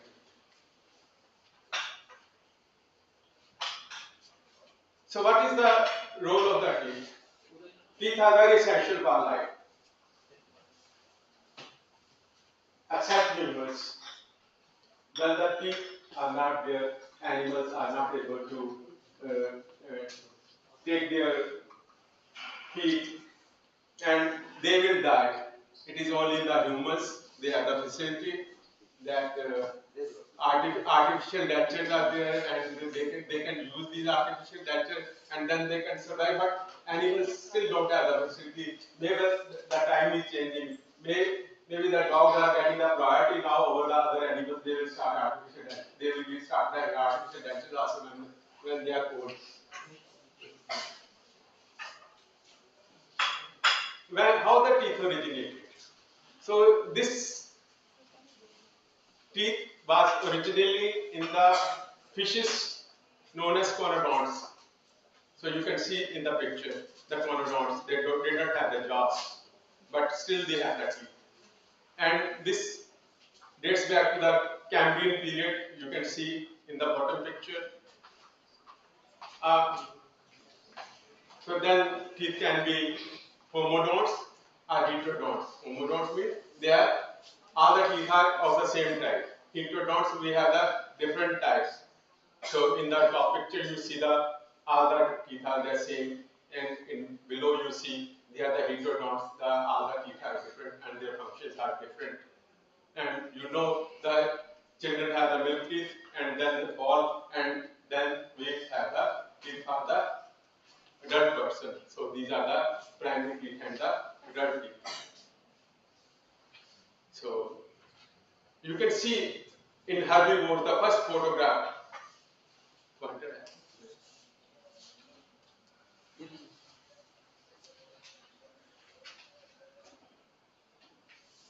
So you can see this herbivores, all teeth are almost equal. And then you have carnivores. You see all teeth, they are like parsing meat. And then omnivores, you see both type of teeth, like this also and like this also. And then there are specialized teeth in the animals. And what is their role? They cut food, they grind food, they tear the food. In addition to this, they are also used for the defense purposes. If human is to be considered animal, what are the defenses with us? Leave aside knives and guns and armor which are provided by the humans. What are the natural defense with us? Anyone? Yes, yes? Teeth, horns. To be teeth and? Horns, sir. We don't have horns. Humans. We have nails. We have nails and teeth. So these are the defenses. But animals, of course, which you are telling, that is right. They have the horns. Thank God we don't have the horns. And this is for defense, and this is for the display also, and for speech also. You see, if there is an old person who is not having teeth, it becomes sometimes very difficult to understand the speech of that person. So they have multiple functions, like defense in snakes. So fangs are again the specialized form of teeth. So it means when the teeth are there, person can take the food, can grind the food, it can be easily digested then, and good health can be maintained by that person. So as I told you, from the fruits to the meat to the grains and to the vegetables, so these 4 types of the presentations are there. So like you can see first, and then now we have the delicate teeth. So if we see the anatomy of the individual teeth, how many of you are dentists? Any one of you? All of you are forensic science students? That's good. But all of you have teeth. You must have seen it. These are very specialized structures. Probably these are the hardest things present in our body. And it has these 4 structures: enamel, dentin, pulp and cementum. And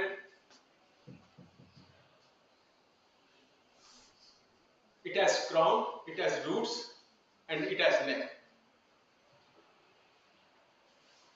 Now, there are different types of teeth. The front teeth, they are incisors, 4 in the maxilla, 4 in the mandible. Central incisors and lateral incisors. What they do, they cut the fruit. They have 1 root. Then comes those teeth जो vampires में बहुत बड़े-बड़े दिखाते हैं ना, ऐसे बाहर निकले हुए,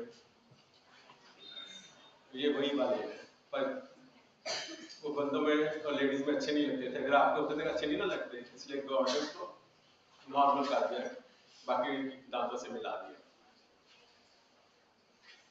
So the functions are tearing food and gripping the food.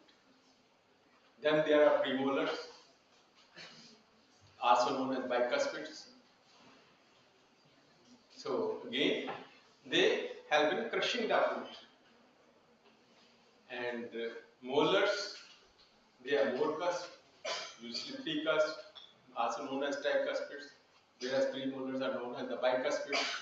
Again, they help in chewing the food. Wisdom teeth almost becoming vestigial. The functions can carried out by the other teeth. हम तो कहते हैं vestigial, लेकिन घर वाले कहते हैं अब अकल आ गई, इसका कलर अब दांत आ गया. So in many people, this got impacted and either has to be taken out surgically. Then you should know about the arches, mandibular arch, maxillary arch.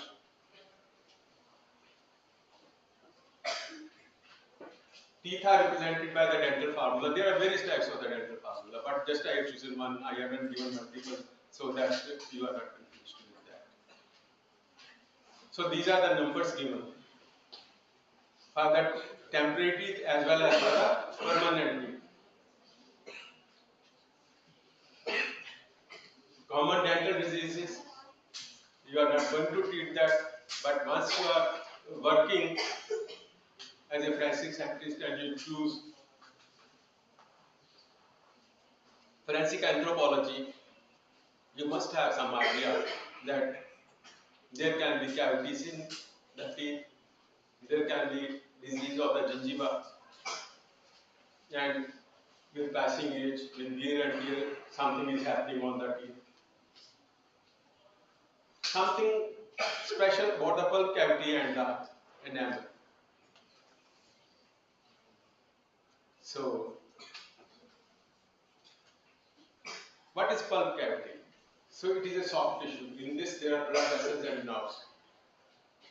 And this is lined by cells which help in the formation of the dentin and the enamel.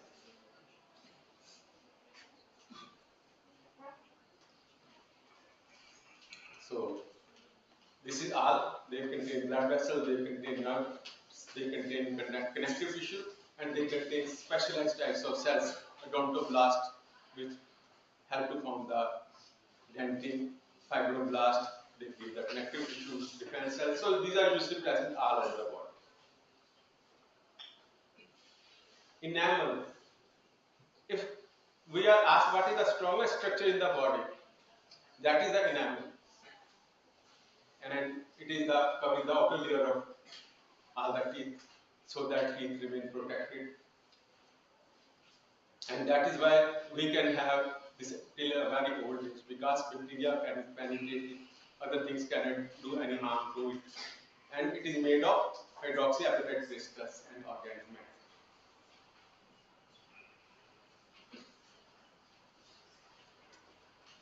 As far as hardness is concerned, I told you it is one of the best things in the human body. But sometimes it becomes brittle and it is resistant to wear, it is resistant to decay. Even after death, it is very helpful and it is not decay for a very, very long time. And it is a sort of barrier between the human body and the environment. So if we compare enamel and dentin, so enamel is hard, lacks nerves and blood vessels, whereas dentin, so that is softer as compared to the enamel, and it contains tubules that transmit, and in the pulp cavity there are blood vessels and nerves.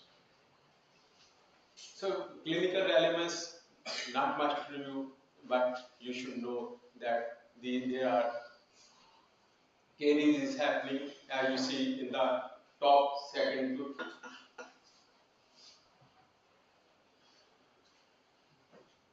So this is healthy tooth, this is carie, and when it goes to the pulp, then it becomes the cavity. And when the inflammation occurs, then it becomes the pulpits. And sometimes there can be erosion of the enamels. So you can see their enamel has been eroded at these places. Again, sometimes if a person has good oral health hygiene, the teeth will be good. Those who fluoride, that helps in the prevention of the decay.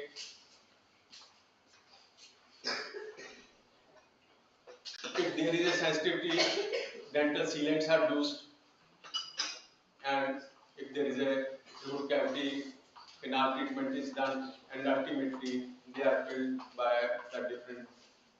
There are different materials by which this can be filled. These cavities can be filled. And how the teeth originated, odontogenesis, and it is how the teeth have been formed in our body, and how the embryonically it originated. It originated from the neural crest cells and ectomesenchyme in these two places. So these are the different stages of the development of the teeth. That is the initiation stage, bud stage, cap stage, bell stage, apposition stage, maturing stage, and eruption or shedding. So in the initiation stage, so there is a horseshoe shape band is formed, as you see in the first picture, and then the dental lamina gives rise to the tooth bud, which you see in the second picture below. This one. And then comes the bud stage. From the soft tissue, it grows and a bud-like structure is formed, and this continues to grow to go to the next stage of the cap stage. A cap-like structure is formed, and in this, the various further differentiation takes place till it goes to the bed stage, when the enamel organ differentiates into 4 layers, and there is formation of stratum, interligament, stellate reticulum, and further differentiation goes on occurring. So then comes the apposition stage, where the different things are going to be properly formed, are going to be enabled, and there is formation of the dentin structure. So then it will mature and it will come out from the jaw. And as you can see, the last stage is the of eruption and shedding. And so you see, first it is in the bone, it is going up, it is still coming out, and then post eruption, there is proper alignment of the teeth with the lower teeth with the upper teeth. That is occurring. So how these are going to be regulated? These are going to be regulated by the genes and by the epigenetic factors. So these are regulated by that. So there are name of the various genes. And so what is the clinical implications of this development? So sometimes some defects can occur at the time of the development. There can be hypodontia when the number of teeth becomes less. As you see in this, the number of teeth are less in this. There can be hypodontia or supernumerary. You can see here how many teeth are there. Why this needs to be? You should know that this can happen. You can see when you see the skeleton, when you see the mouth, when you see the teeth, such type of things you may come across. And coming to the anthropology part of that what we can do from the teeth, we can find out so many good things from the teeth. But we should know when they are erupting, when we can know whether they are temporary or permanent. There are difference in the structure of these teeth, difference in the appearance of these teeth, difference in the number of teeth. And from this, if the tooth has erupted, the person has crossed that age. Say the central incisor comes at 6 to 9 months, 6 to 8 months. There are different studies, different localities, different areas of the world. So everybody has his own findings that when they are going to erupt. But usually before 3 years, usually before 2 years and 3 quarters. So this is coming. So you see the temporary teeth, they are 20 in number, whereas permanent teeth, they are 32 in number. And their appearances are rather different. They are the stronger structures, permanent teeth, because the temporary teeth are meant for different things, and the permanent structures are meant for different things. And so you can see when these primary teeth are going to erupt. So this is very important. With passage of time, you will remember this, but the charts are there, the tables are there, the figures are there. You can always refer to those if you don't remember, rather than giving a wrong opinion. It is always better to refer to the books and to the various documents. Similarly, for the permanent teeth,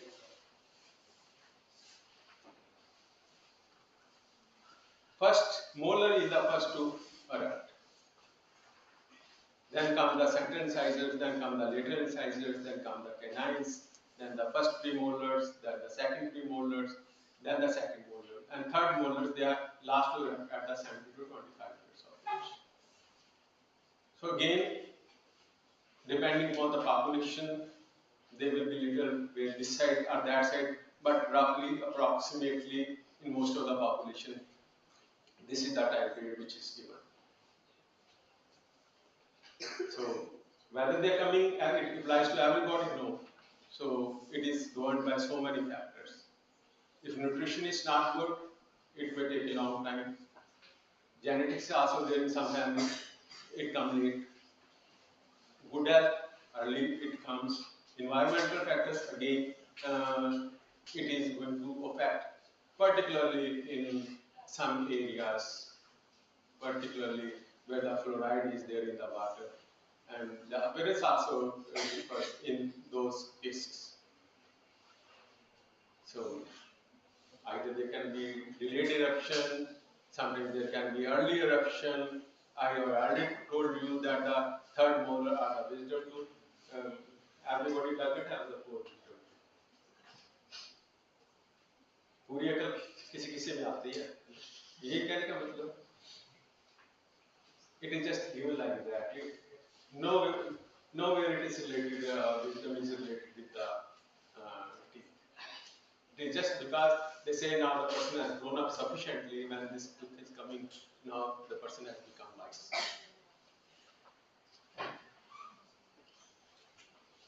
Now if we study the different populations, there are going to be differences.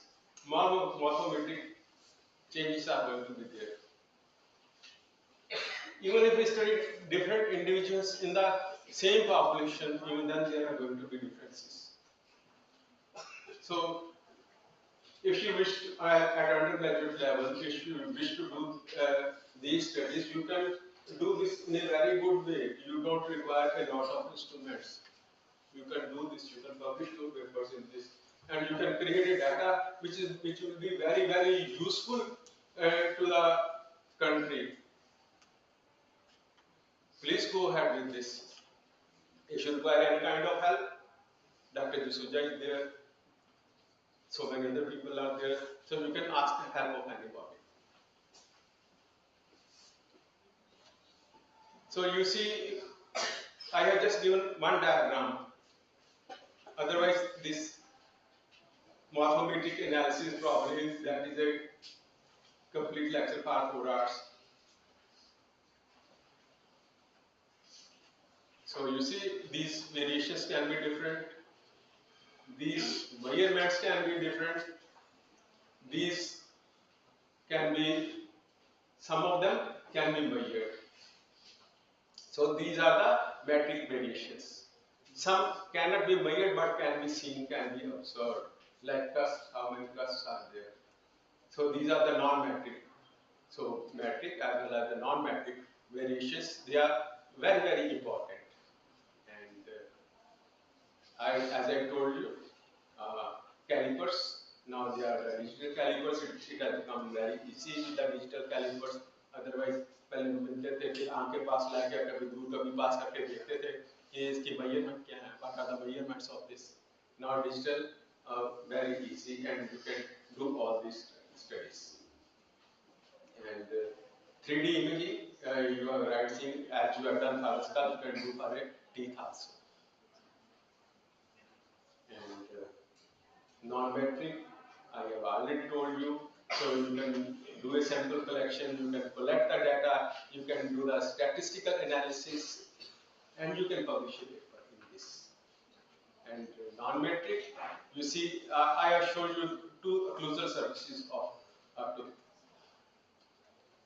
One is having 4 cusps, another is having 5 cusps. So these are the variations, and these can be sometimes very important. Not only in the different populations, but even in the individuals of the same population, that can be different. At different places, different ages, this can be different. So you should know that these can be different. In the same population, you can have carbonate cusps. So you have this, you can see these are smooth, but something is here, something is here. So these are the carbonate cusps. And shovel-shaped incisions can be in some people. So like you can see shovel shape, like this is more clear in this drawing. It can be there. And then there can be enamel hypoplasia. Enamel is not formed properly. So you see enamel properly formed, enamel is here, but enamel is there, but it is not properly. So with the diet, as I started from the beginning, that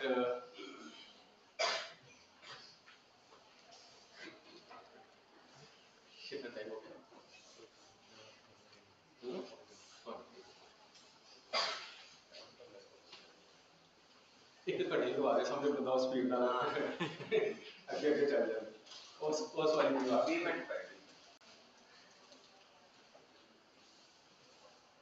So you can see different animals and different teeth because of the needs of that, depending upon the diet, whether it is they have to tear the meat or they have to grind the green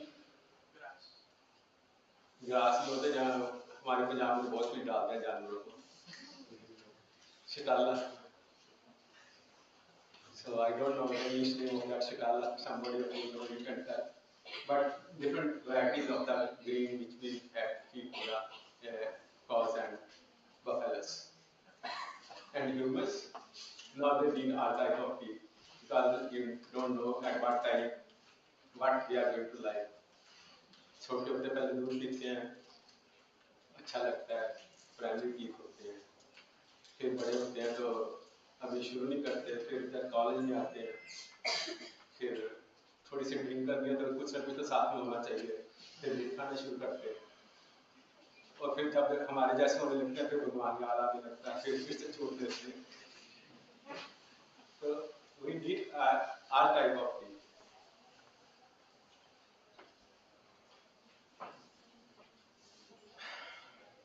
So feeding behavior, social behavior. Social behaviour एक आपने दर्जी देखी है, दर्जी के बच्चे क्या करते हैं, डालते हैं करते सुई को यहाँ रख देते हैं, उनकी परमानेंट लॉस बन जाती है. So depending upon this, depending upon the food, if there is so much acidity in your food, your teeth start also decaying. When the belching is there and acid reflux is there, then also the teeth are going to be different. So, how to study? The way this is being presented to you, you can study. If the patient comes to you, you can study them. If the person comes to you, if a dead body is brought to you, you will study the teeth from the dead body. If dead body has been touched, then you will study the teeth. If the fossils are there, and you study the teeth from the fossils, even then. So the different methods are there. So it can be archaeology, paleontology, or anthropology, depending on how much time period. So with anthropology, how many old bodies you can find out? How much old age you can find out? Anybody? This is a simple question. How many? So how we do the aging? We do from the carbon dating. What is carbon dating? Anyone of you what is carbon dating? Carbon dating is the C14, how it is goes to its half-life. And then how much time the carbon goes to how its half-life, how much is the half-life of the carbon? Anyone? It is 57,000 and some hundred years. So we say we can do the carbon dating up to 60,000 years of age. Not more than that at this time. Maybe with the passage of time, we will do more.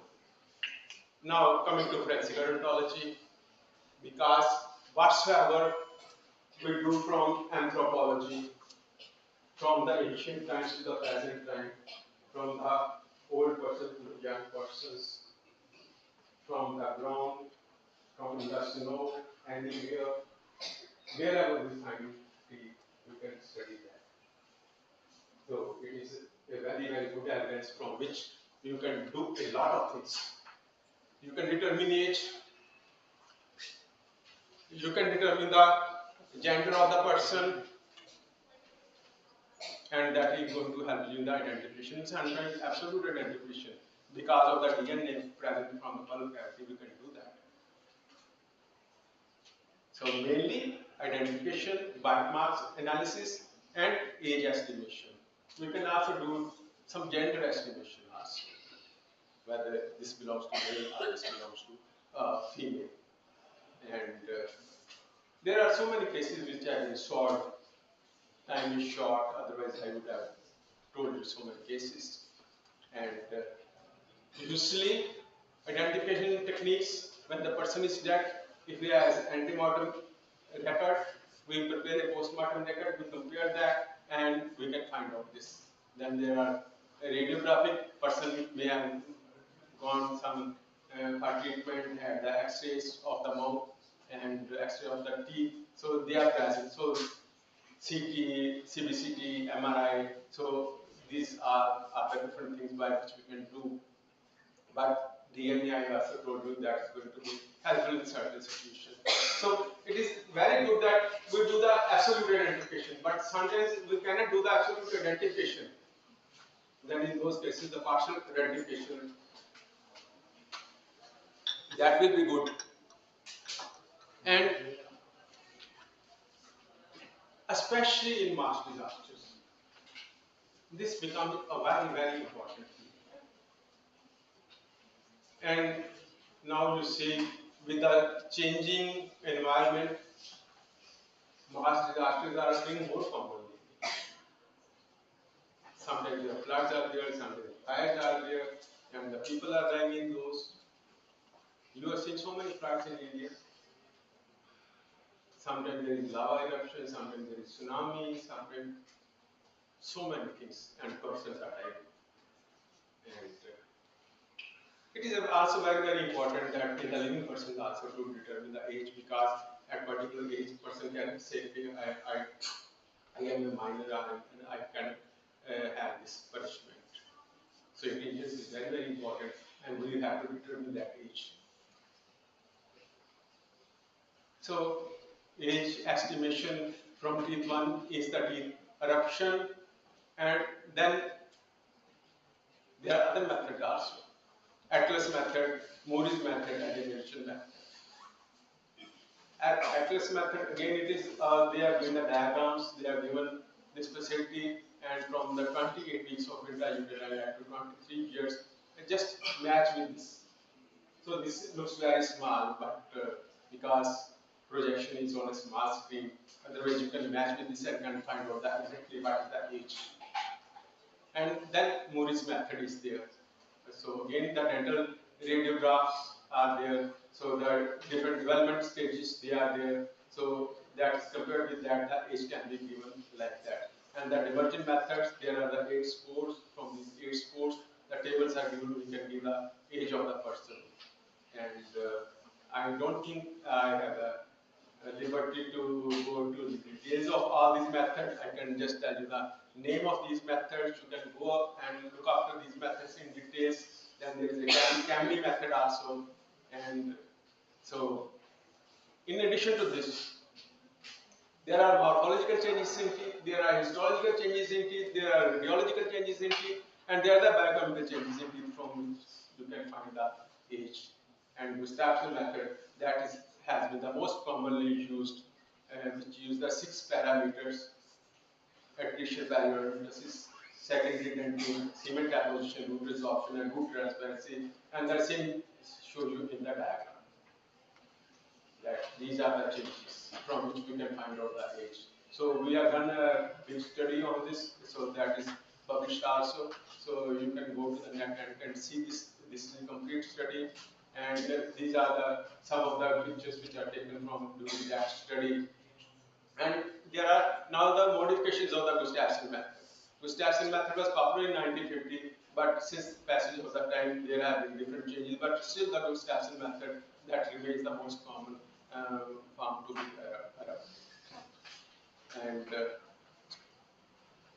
usually, as the person gets old, कहते दांत घिसते रहते हैं और मूल्य भी जब घिस जाते हैं उसके कष्ट खत्म हो जाते हैं, एक जैसे हो जाते हैं, तो 50 इयर्स के बाद हम इसके आगे देखते हैं और कई बार दांतें पूरे गिर जाते हैं. Again, that is 70 years of person becomes a dentalist. लेकिन ये कहीं नहीं है कि person के सारे दांत आता वो 70 years के ऊपर नहीं हो सकता. Again, it depends on the hygiene and all that, and especially the genetics. My mother died at 102 years, and she had all the teeth by the grace of the Lord.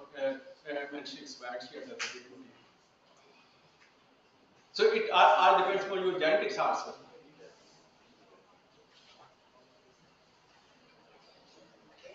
So then there are radiological methods by some changes in the X-ray that is used: Caval method, Camry method, Ibita method, Harris method, Young-Adam method, Spalding method. So these are the details of all that, but too short of a time. So I will just name them. And then if you don't know anything, now the softwares are coming, you fill in the things, and you get the age of the person. And then there are biochemical methods also not easy to do for everybody. There is aspartic acid undergoes racemization, and it is stored as D-aspartic acid. So this increase with the increasing age, and with that we can find out the age. The biggest thing is the disaster victim identification. So this is a teamwork. This is not, you see, of one person. So usually it is led by the forensic pathologist who is doing the postmortem examination. But in addition to them, other people, they are indispensable if we have to reach at a good conclusion. Forensic odontologists, forensic nurses, forensic anthropologists, forensic radiologists, fingerprint experts, forensic biologists, forensic technicians, forensic photographers, forensic psychiatrists, forensic financial managers, and police officials. You can choose any one of these specialized branches and you can become specialist in that. You can even become a financial manager. So you can do that, whatever fascinates you. Choose a small field and excel in that. That is the thing of the future. That you should know. You should know everything. You should have a small specialized field and be expert in that, and you will be well known in the world by the time you are like the age of Dr. Jason like me. Because they have chosen their areas that where they are going to work. Dr. Jusuja has advised me that you choose a very limited field, but I happen to choose so many fields. And so that you have to work harder for that if you choose more than one. You have to spend equal time in both these fields. You should be passionate about these fields, and you should work with double passion that I have to go excel in both these fields. You can do that. You can do in multiple fields also. That is not impossible, but that increases your power. And in the mass disasters, mostly persons are identified by fingerprints. Dr. Jusuja is fingerprint expert, and you see, and document expert. And dental comparison comes at number 2 after the fingerprints. So there is antemortem data with the pink form, and then there is yellow and pink form, and one is antemortem and one is the postmortem, and then these are compared, and then we reach at a final conclusion. So then there is a DNA analysis. So these 3 techniques are being used very commonly, but it doesn't mean that other techniques are not going to be helpful. In some stages, you don't know what thing is going to make you help. Sometimes even there may be a fracture, special type of fracture, special type of the union, and antemortem X-ray is available, and you can compare with that.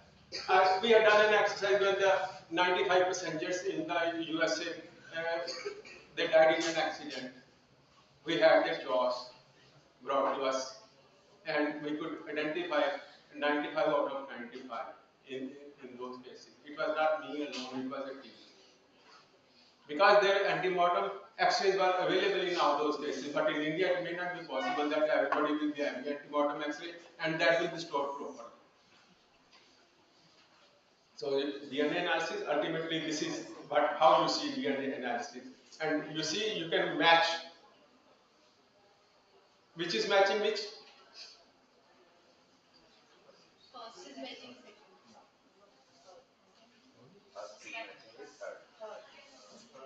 second. Yes. You should not be quick, you should take your time before giving your opinion. That is the biggest disadvantage with the forensic scientists. They see a thing and they say, okay, I am expert, this is final, and that will something, छोटी सी बात बोलता है वो खत्म हो जाएगी. So take your time before giving your opinion, observe it correctly, do your proper observation, do the documentation proper, compare it properly, and then you should give your opinion. We can also, from their white marks are there.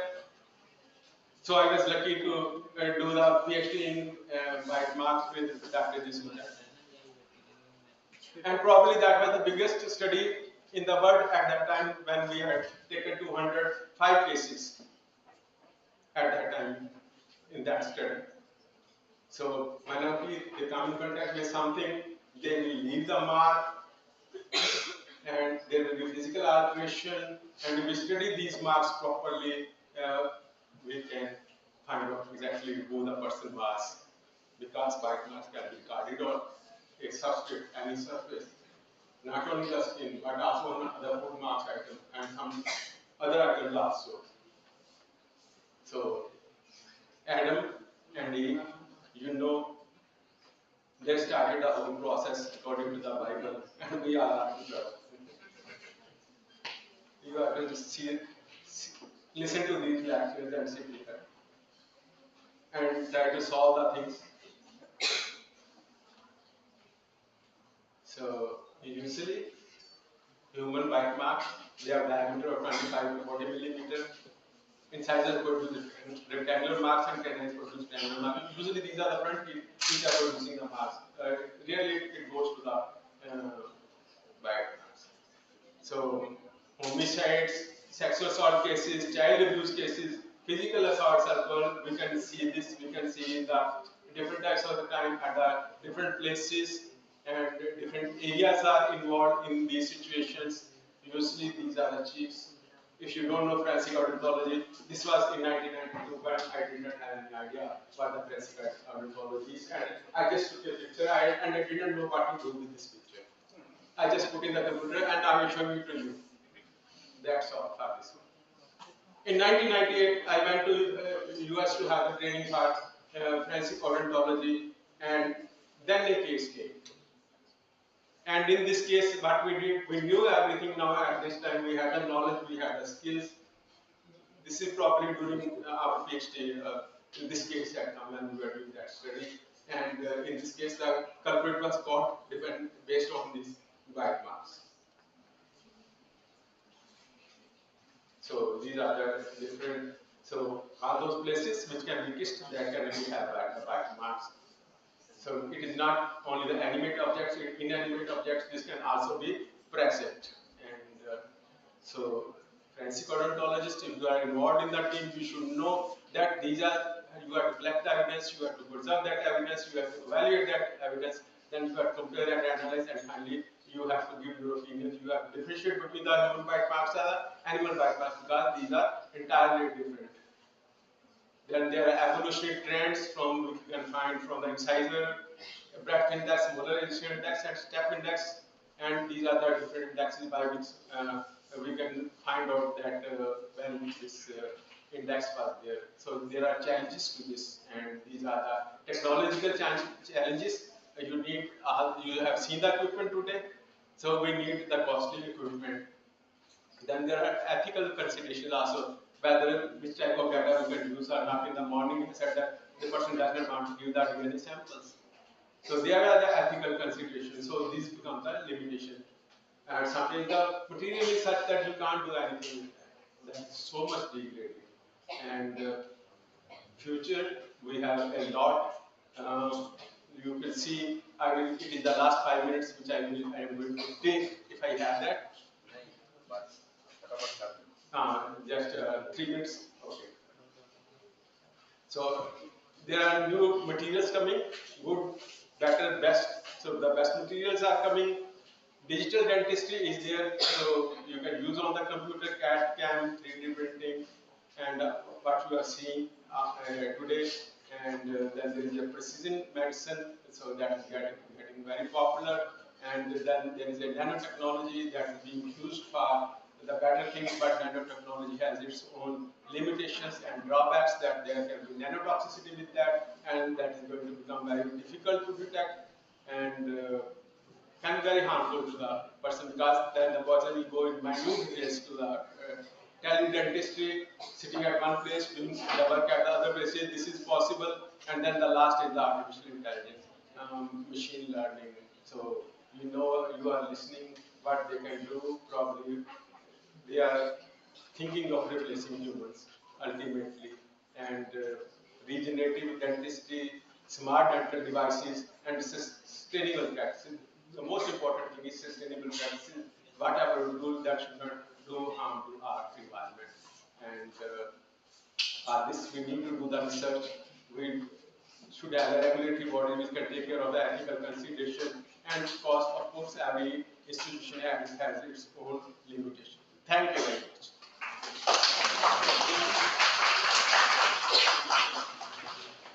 So you can find the various lectures if you wish to go on. There is a YouTube link also on this. You can go ahead and see those links. Thank you very much.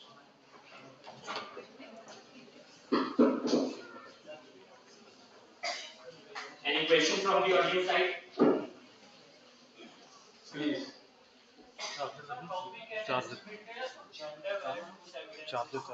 Their dimensions are different. Then from the above we can do the X and Y problems of studies also. And probably with the DH also we can. Also, sir, can we have, do we have certain SOP for the mass disaster victim identification? Yes, so many. So Interpol SOPs are there. Interpol has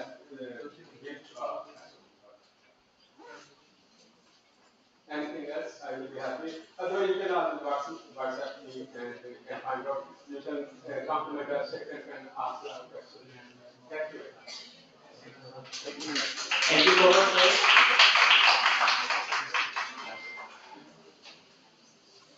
Thank you, Dr. Goria. Thank you, Dr. Goria. The delegates, or you can say student participants, and you see that most of the participants are students. And I also intended to do that. That no high people are there to participate, just students, so that they can learn from the learned persons. I am very happy to see that how things evolve. Dr. Goria is senior to me. He was a professor in the medical college when for the first time he contacted me in context of facial reconstruction workshop in 2003-04. And since then, we are together, working together, publishing together, organizing conferences and workshops, etc., etc. And very special thing I would like to tell you that this time I decided one-day program, 4 sessions, 4 speakers, and to 4 speakers I wanted to give the topics which are unique, but somehow only Dr. Goria agreed to that, and he prepared very nicely a crisp PPT on all the aspects of anthropology, dental anthropology particularly. Though my luck works that all the 4 lectures are different. All the 4 lectures are different. But I was afraid if they are not different, then the students will take wrong impression. Thank you very much, Dr. Goria, Dr. Ruma, for everything that we are having different perspective of forensic anthropology. And I feel that your participation is beneficial. We are short of time, still poster session is there. So in 2 minutes Dr. Ruma will start, and then we have time. You please go to the poster site and put your posters. Done? Okay. Stay there and we will be coming to judge that. Cash awards are there. We will try to finish as soon as possible and then coming back for valedictory function. That also short one only. We have divided the certificates from university point of view. That's say 6 delegates from MD University or 10 from JNU. Accordingly, all together will come and take the bunch of certificates to save the time. By 4:30 we have to wind up. Right? Thank you very much. Love.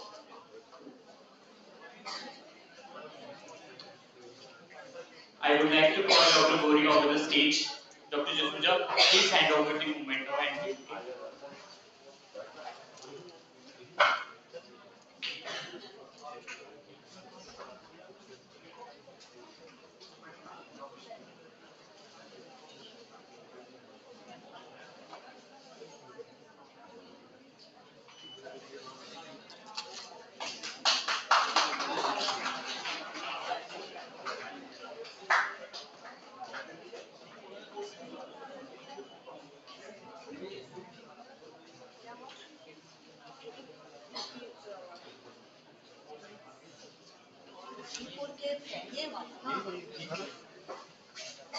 Sir,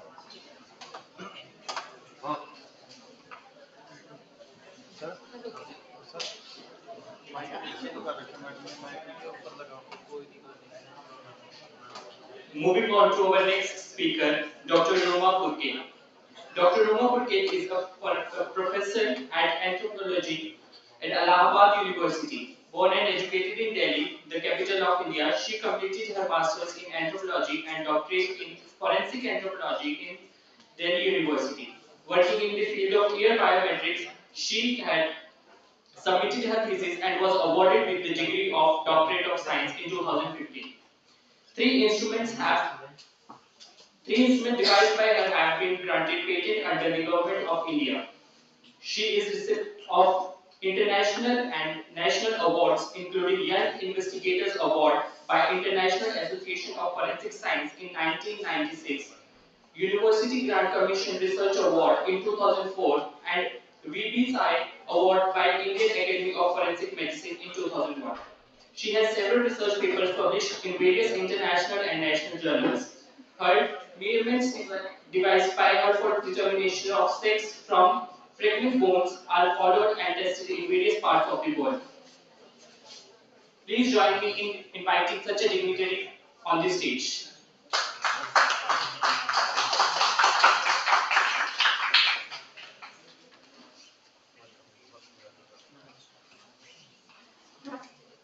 Thank you so much.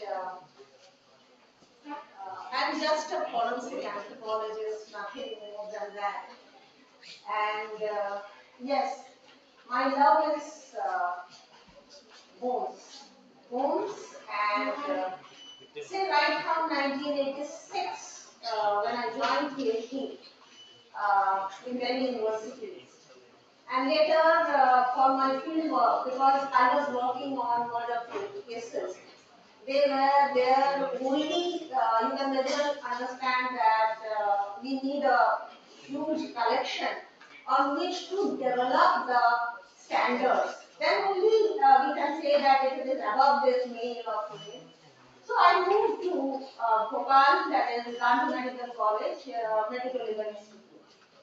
Anyway, after this I have worked on different areas, but biometrics also, on ear biometrics. But today we will be speaking about how forensic anthropologists, now till now you have heard enough of forensic anthropology, isn't it? Now you yourself have become a forensic anthropologist. You know what is forensic anthropologist, what we do in forensic anthropology. This is nothing new now. So you'll see the name Clive Snow. Clive Snow, you will be hearing about him. He's an American forensic anthropologist. And he says that seeing only the bones, you can draw the whole, you can reconstruct the whole biography. Biography means how old he was and what was his stature and everything, but you should know how to read it, isn't it? आपके पास अगर कोई Latin या कुछ ऐसा दे दे, French दे दे, तो हम नहीं पढ़ पाएंगे. लेकिन आपके पास अगर इंग्लिश हो, तो you will be able to read it. This is what he meant by this. So now today, see, I am not going to bore you with what is forensic anthropology. No. Why I am showing you, few slides, and then I will go to my actual topic. Now, what I am trying to show you is what is traditional forensic anthropology. सुबह से आपने देखा है that we try to reconstruct the ethnicity or the जिसको हम within quotes race बोलते हैं. आजकल हम लोग UN में वो किया, we don't use the word race, but ethnicity या ancestry देखोगे आजकल के लोग. So that is what ancestry होगा, sex होगा, age होगा. Doctor साहब ने इतना बढ़िया अभी he has given you a whole description of how to find out age from teeth. So then stature, then the peculiarities, those things, these are all traditional. Means when a case comes, we adopt this method, we apply this, and we identify a particular case. But what I am trying to say that we will be taking this to a larger platform. That is what I am interested in. So forensic anthropology, this is just a repetition that we try to, biological profile ethnicity or race, you may say, both sex, age, stature, assessment of trauma, and any anomaly. Because you know, assessment of trauma, जैसे sir ने बोला अभी कि trauma या anomaly होगा ना तब unit test होगा. Then only you can individualize the person that yes he is he. Otherwise, sex is because they are always given in ranges. Except sex, but sex also we said 98%, 95%, 90%, 85%. So you know we can't say that this is 100% this. So everything here till now, here they are all, you know, a stature also population specific. So this is why we, from all this we try to get sum of everything, and then if we have an individual, this then we can say that he is so and so. Now coming to ethnicity, why we are taking up first race? Why not sex? Why not this? क्योंकि आप भी जान रहे हैं कि if we go to south, you have seen Tamilian, you have seen Telugu, and if you compare it with say with your Punjab, and now you see the height is different, the structure, body structure is different. So you see that ethnicity is the first thing we must do. American, they are even females are 5'10", 5'11", isn't it? And for female, for us, we are here maybe 5'4", 5'5". So it varies. So आप अगर ethnicity ना जानेंगे तो हमको मतलब male can be classified as female in another sense. That is why our ethnicity is very needed. And another thing is sex also. Male और female में थोड़ा बहुत फर्क होता है, and it will vary from person from place to place. Then we have skull वगैरह आपको तो प्रोफेसर केवल कृष्ण ने दिखाया ही है. Just a repetition, a short repetition. That negroid, you can see there will be a थोड़ा बहुत negroid African को दिखा ही है, थोड़ा बहुत alveolar prognathism होता है. Then there are many differences. I will not go into that. Mongoloid थोड़ा broad faces. If you just see the northeast के लोगों को देखा होगा, they have broad face, broad this, and Caucasoid. They have some other features we will be discussing. Here you see this is, if you draw a line, ये आपको prognathism नजर आ रहा है, whereas in negroid, whereas in Caucasoid they are straight. Now और एक चीज देखिए, this is here. These are the cranial sutures. है ना? Cranial we have sutures in our head on our skull. और देखिए this suture Caucasoid और negroid में है, लेकिन आप किस laboratory में देखेंगे, you will see this type of suture we come across. This is very common in a characteristic feature of Asians, that is Mongoloid or Asian. यहाँ हमको ज़्यादा ये मिलेगा. That is complete. Then Dr. Golia was talking to you about shovel-shaped teeth. That is a typical character of Mongoloid. That is a typical character of Mongoloid, that they have this type. अंदर से थोड़ा अंदर मतलब जिसको फावड़ा जैसा the shovel-shaped teeth. Sex determination, again you have learned enough since morning. Sex determination is again by visually देख के कर सकते हो, और है metric, मतलब measure करके इसके ऊपर होगा तो male है, इसके नीचे होगा तो female है. That is there. ये morphological है कि most important is subpubic angle, this subpubic concavity, ventral arc, और skull से भी होता है. Skull also tells you softer and smaller features, female का mostly, because muscle is very much developed in male, but less developed genetically. It's not that female are weak, but yes, we can set aside the sportswoman or sport this, but otherwise female they have at a lower scale. Age determination, sir has talked about a lot, I may not touch, but here we have, you see, these are the skull. बच्चों का skull है, देखने में जैसे लग रहा है कि you may get confused even if you see monkey skull. They also look like this. अभी actually the teeth have not erupted. That is why they look. And you see, you can determine the age. देख रहे हो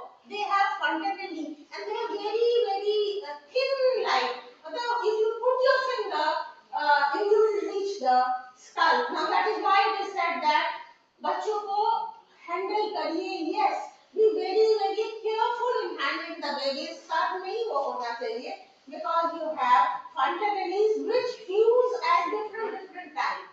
So that also gives you the age. And also these ones, you see that after 30 erosion starts in our body, like red sac, pubic symphysis, they leave behind, imprint, उससे भी tentative age निकल आता है, you can find out that age. Now about the stature. Stature, Professor Jasuja also, I think he has worked. Dr. Keval Kishan has worked also. Stature, remember, is population specific. तो आप खुद ही समझ रहे हो that it will vary from population to population. इसलिए ethnicity सबसे पहले निकालने की बात की थी. That's why I told you first find out about ethnicity. और ये भी lower limb contributes more to your stature than the upper. या छोटे नाक से कोई निकाल रहा है, कोई आंख से निकल रहा है, they don't contribute that much.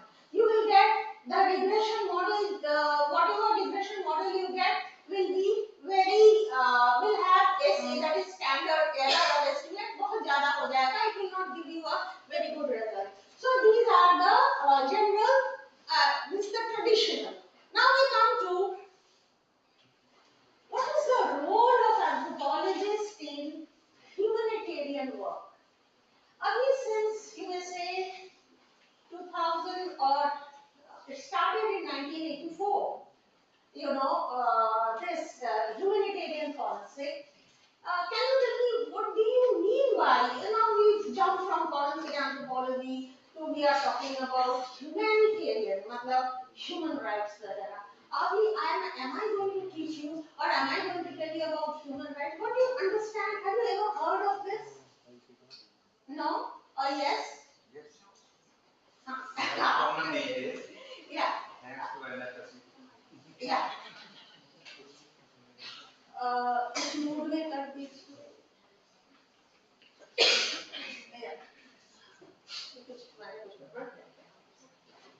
Yeah. Humanitarian forensic is when we apply the knowledge of forensic anthropology. For now, it's not a single case, please.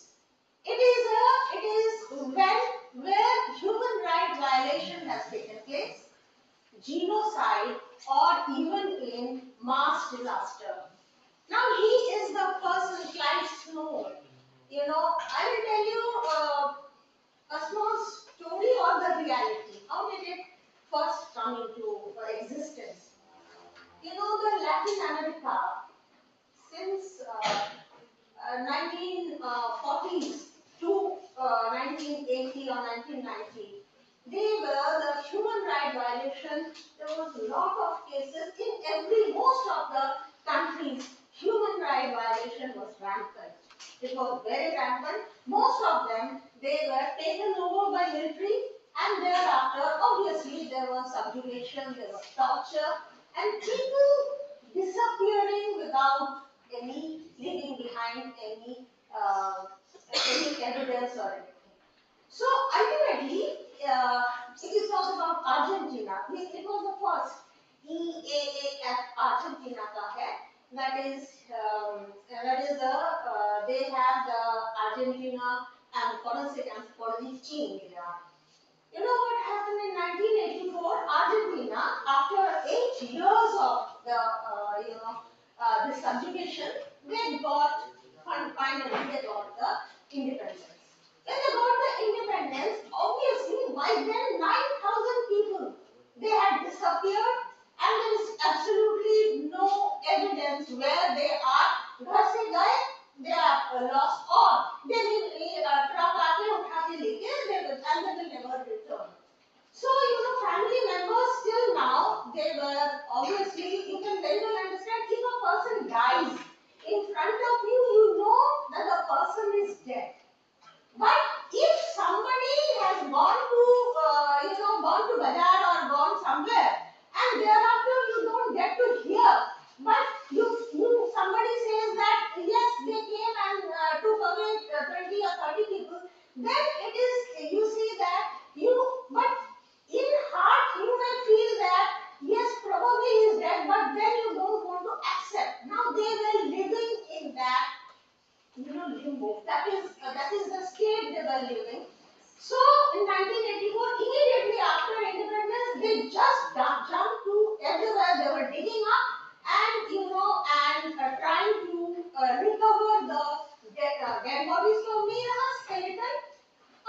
problem was because nobody knew how to analyze. तो क्या कर रहे हैं थोड़े से ऐसे they were digging और skull पूरा skeleton है तो skull एक जगह रख रहे हैं, bones एक जगह रख रहे हैं. So you can see the mess it created. Now you have to identify a person. एक जगह skull रखा और एक जगह bone रखा. How will you connect? And moreover, you have to talk about human rights. Means the perpetrator had to be punished. That was the reason that they were digging up. So what they, and when it was all over, so and there was no forensic anthropology who did not sort of exist. So and people did not know what to do after getting the skeleton. Also, they did not know what to do with the skeleton. How do I know that this is my father or this is my mother or this is my son or daughter? So what they ultimately, it was President Alphonse. He was the president, and he formed a commission of the National Commission of Disappearance of Persons, and then they asked American help, and then when Professor Snow Clyde, he with his team was sent. When he came, he immediately stopped any kind of excavation, any kind of exhumation, because this was not the way that it is done. But you want, wherever you can very well understand, first the limitations. They are always, the team from outside comes and does it because the family members no longer has faith on law enforcement, on judiciary or forensic. They are the state employees. So they were also part of this. So they have lost all faith. Some of the families, 1 or 2% are left, the whole family is gone. So they are shocked, in a shock. So they don't want to accept any kind of advice, faith or anything. So when he came, and you see, though United Nations had appointed them or ordered them to go into investigation, but what happens if it is the state or the country which has to give, also cooperate and give them, okay, you do the work, we will help.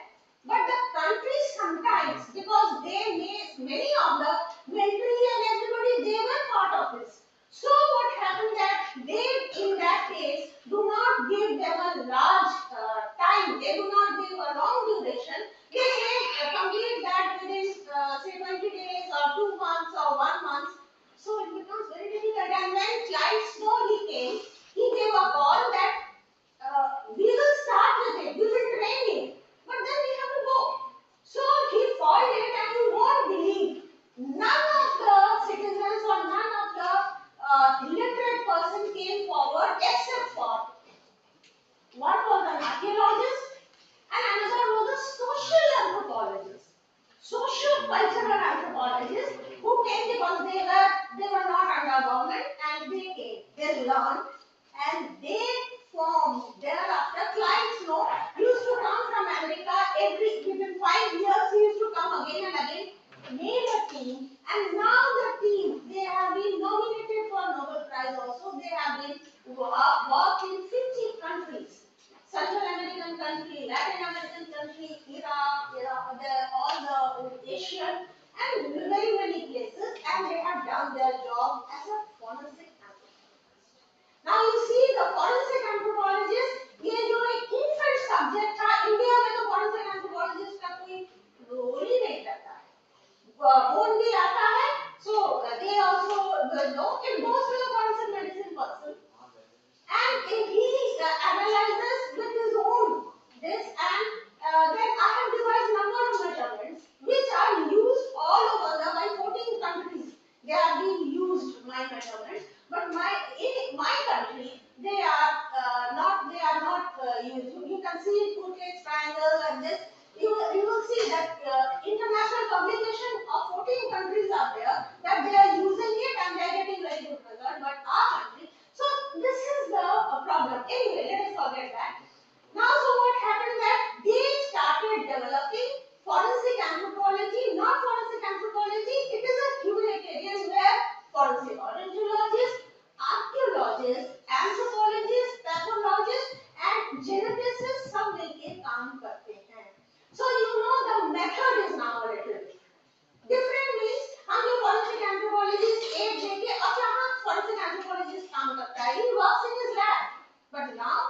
to go and work in the field. Moreover, remember the field is cordoned off, and you have to, like crime scene it is now, so you have to work in the presence of the human rights organization, the relatives of the people who have lost, the victims who have lost they are there because they have a lot of expectation कि आज शायद मेरा वो निकल आए.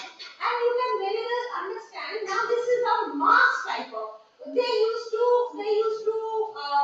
sometimes blindfold पीछे करके and then they just they will kill them and they will just drop dead.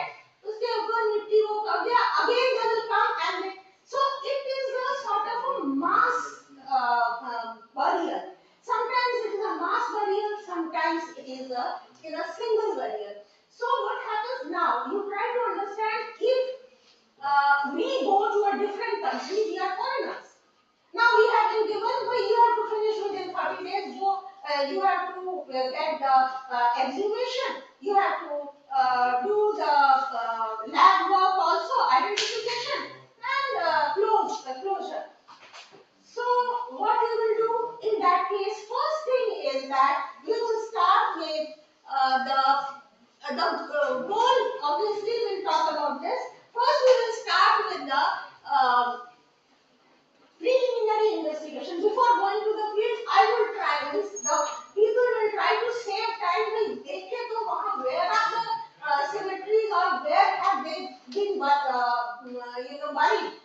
So that is why what is the preliminary investigation is very important, because you see that they have to talk to the victim's relative.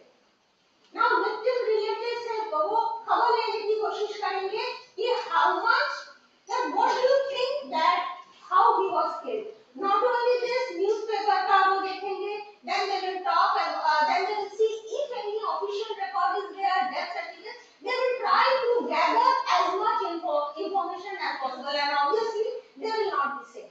We will very well understand they will not never be same, because then they are state will give a different state of if they are perpetrators, they will say you do not know, you would have migrated to a different country. So, but their victims, there are sometimes the eyewitness. Iraq, they gathered a Korean village. There put the sun cards.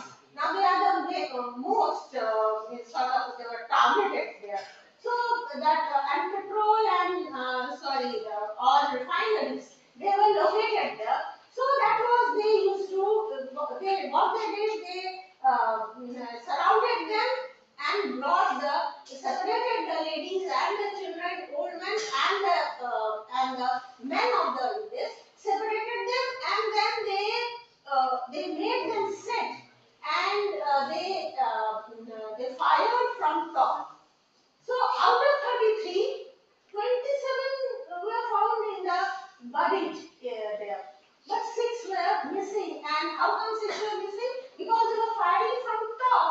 So what happened that some of them यहाँ से निकल गया, किसी का pelvis में लग गया, but he was still alive, and he somehow ran, and they are the eyewitness.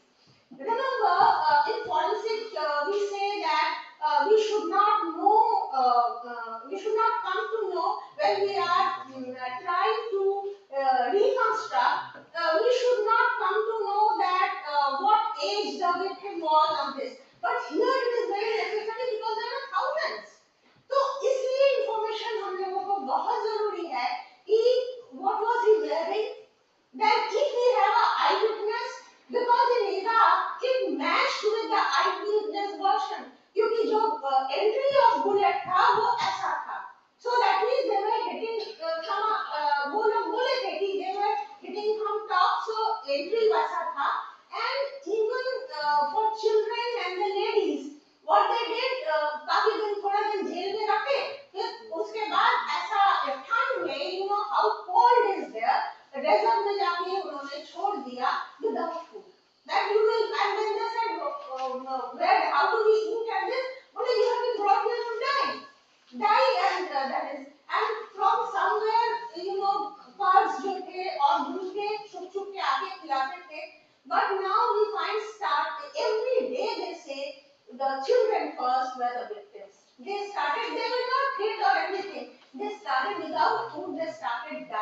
Those evidence are also there because when it was excavated, then it was found that the children, they died of starvation because from the bone analysis they died of starvation. So that is what preliminary investigation is very important for this. Then this is where we can see that they are the two founder member, and he is Dr. Fontenberg. He was the one who had invited me, and I was trained by you and these in Bangkok on this particular this humanitarian policy. So you see, they are talking to the relatives before going to the field. क्योंकि field में जाएंगे तो clock start हो जाएगा कि important details different. So they were trying to collect as much information as possible. Then antenatal data, अभी जो doctor साहब ने बोला जैसे दांत का या फ्रैक्चर या कुछ भी हो, फिर कपड़े क्या पहने थे. हाँ, लेकिन एक प्रॉब्लम है. ये बता सकते हो कि कपड़े क्या पहने थे is fine. But when one is buried underground and covered by soil, कपड़े का जब निकलता है तो it is very different and it comes out in pieces and it is not of the same color of this. But still, if we are trying to get as much as possible. So if we still can find, तो कपड़े का भी कुछ भी what was he wearing, what type of shoe he was wearing, all this different. Then location of the grave, क्योंकि सब जगह तो खोद के कहीं देते और फिर और एक होता है कि जो भी खबर मिलता है कि the team is coming, wherever they would have buried, वहाँ से उठा के फिर वो और जगह कर देते हैं. Now wherever they bury first, that becomes a primary grave, and wherever they take to becomes the secondary grave. And can you tell me that what matching primary secondary बोल रही हूँ, and how is it going to matter primary हो या secondary हो? जहाँ उन्होंने पहले गाड़ा मार के अगर किल साइड भी हुआ मार के वहाँ गाड़ा and thereafter they take to a different place, then how does it make a difference? Just imagine if somebody is there in the grave. Now he is being जैसा था, at least you can see that he is in a lying posture of rest. And when one collects it, they are not forensic anthropologists, they are the perpetrators. They are just collecting it and they are moving, so सब कुछ mix हो गया. अगर 10-12 हो so everything gets mixed up. So that is why primary, secondary matters a lot. Then a different version, that is what I told you about, different version, possibility of cause and manner of death. Cause and manner of death के बारे में तो आपको बोला ही है कि if it is coming from top, then you have this. So then you have the burial site, single or multiple primary. Then sometimes you get evidence of bullets. अब bullet जो यूज आर्मी करता है वो अलग है, police जो करता है अलग है, और लोकल लोग जो करेगा वो अलग है ना? So those are the evidences that if it is like hit by a bullet this, so one can identify. या कभी-कभी न्यूज़पेपर में वो करके secondary list में ले आए न्यूज़पेपर, तो आपका probably the date of death also पता चल जाता है. So these photo and सबसे बड़ी बात है that here you see this is how it is done. This is how it is done. That ये नहीं कि फावड़ा मारना या वो करना. One has to go with brush. वो जब भी आपको दिखे कि लग रहा है the bones are there, just stop using any kind of metal instrument. Okay, or brush लेके you can very well understand how much patience you need. Brush लेके धीरे करके इसको करना. And remember, पहले जो था वीडियोग्राफी करो, फिर एक लेयर हटाया, फिर videography photo, because they will ultimately go to the court. और एक बार लेयर हट गए, तो that means you have lost it. So this is not that you can again do it. So this is how, and you can see that the second one is a multiple grade. This is a multiple grade, so people are working. उसके बाद कभी-कभी होता है they are so fragile that you cannot lift it.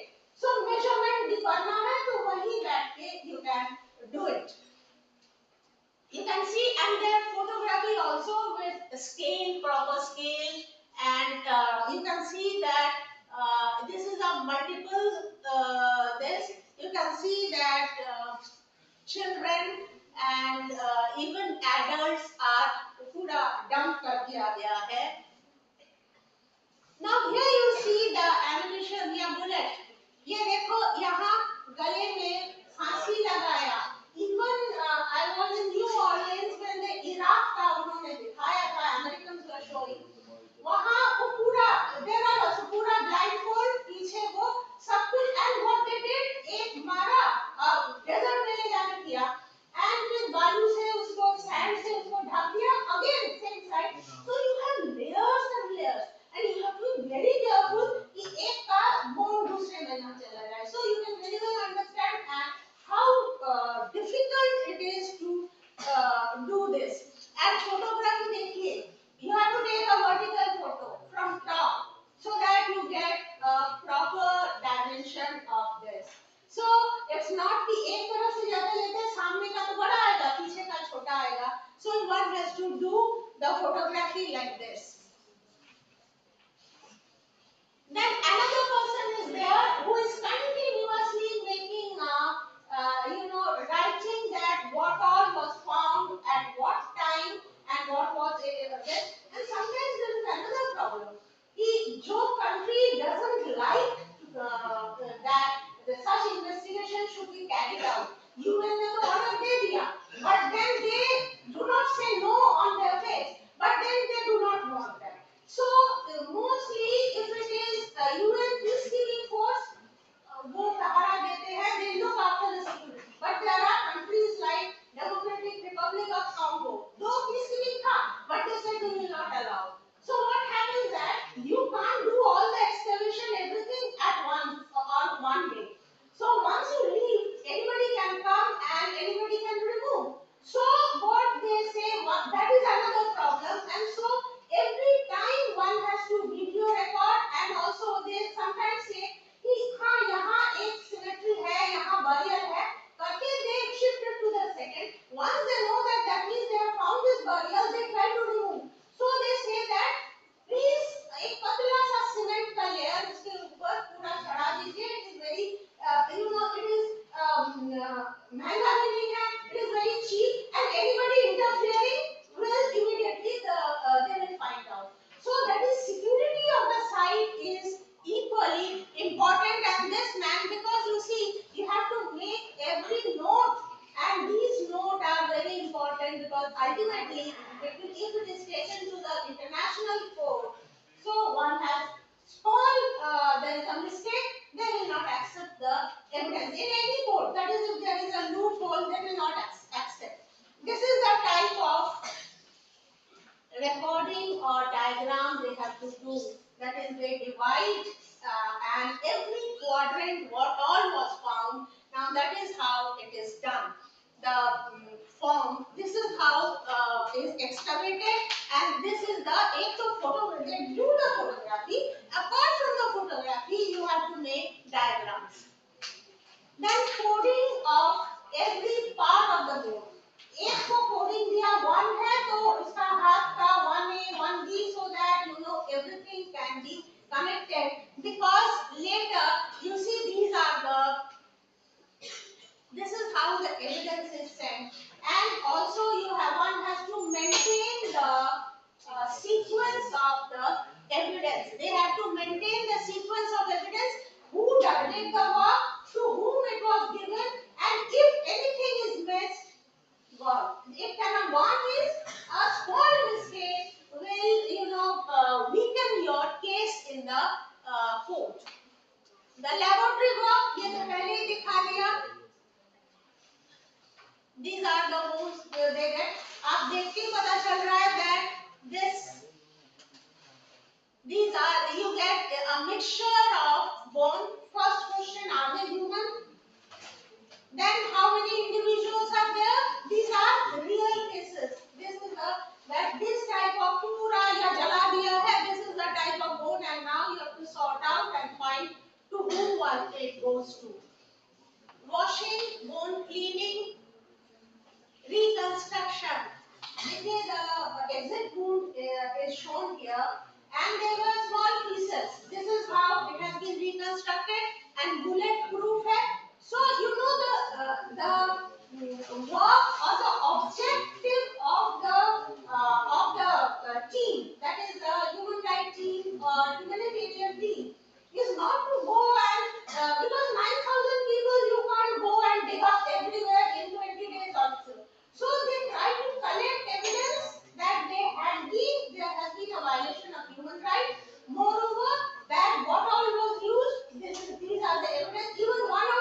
perpetrator and punish them, then I will convince. That is why that information before they embark into something, that is very much needed, because convincing and the people, the relatives of the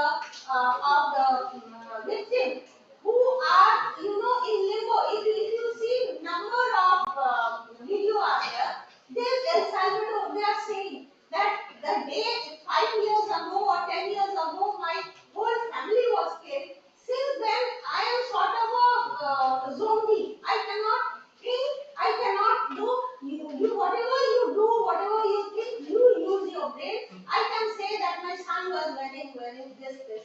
So you can say that this is a healing touch. एक मलहम जिसको बोलते हैं वो लगाना, और एक जो इनके साइकोलॉजी इतने दिन पागलों की तरह था, that is what the forensic anthropologists, when we take them out of the lab to the world, now this is what we do.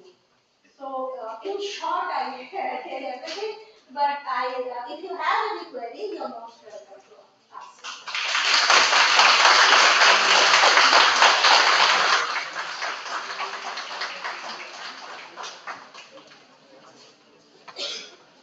Question from the audience side. Thank you so much, ma'am, for this insightful session. I would like to call Dr. Goria and Dr. Jaspuja to hand over the bouquet and the memento to Dr. Rima.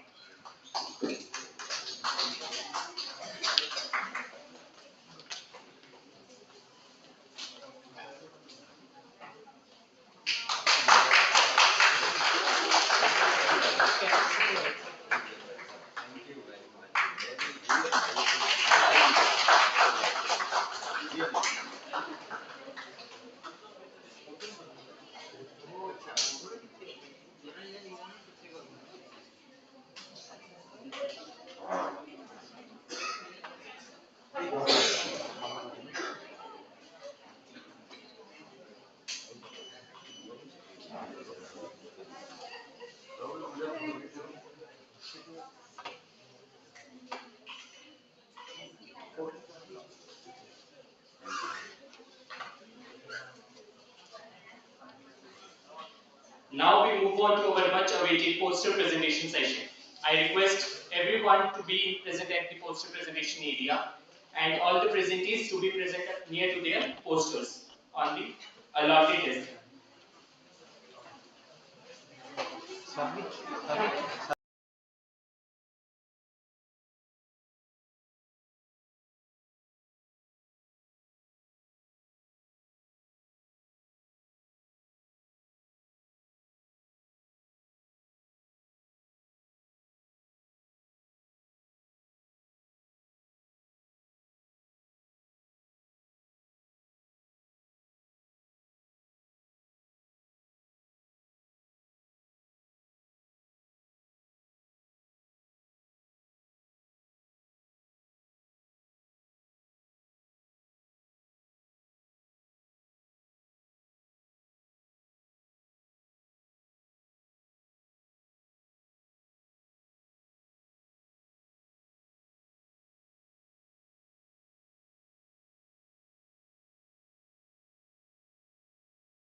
हमारी poster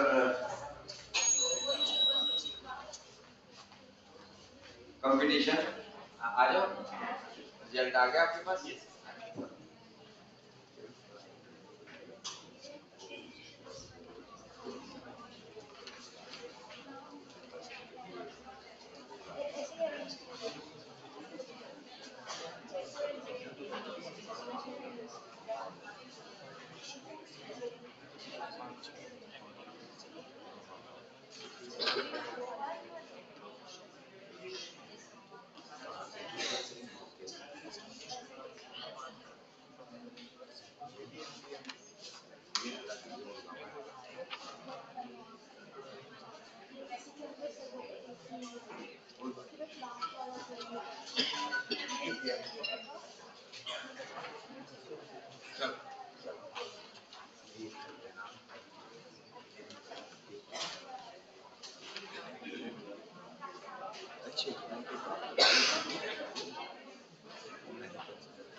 पूरा भी होना चाहिए, topic ही नहीं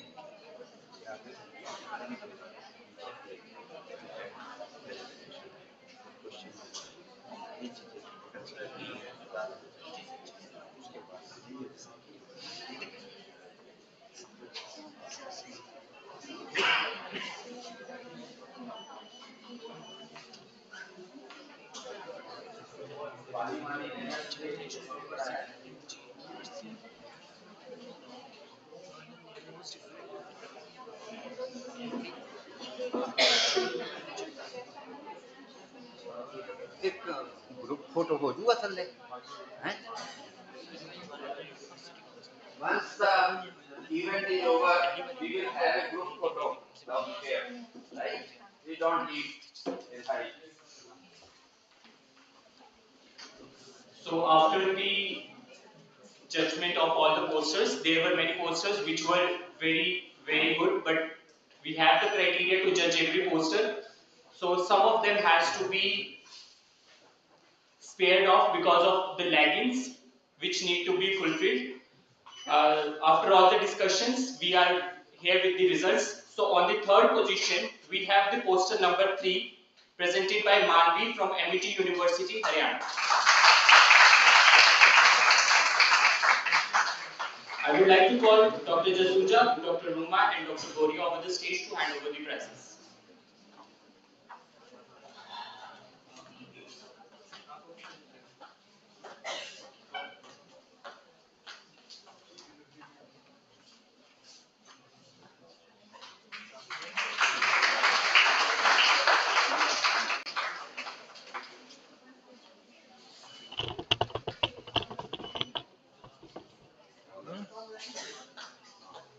On the second position, we have poster number 10 by Yash and Mridul from Bundelkhand University, Jhansi.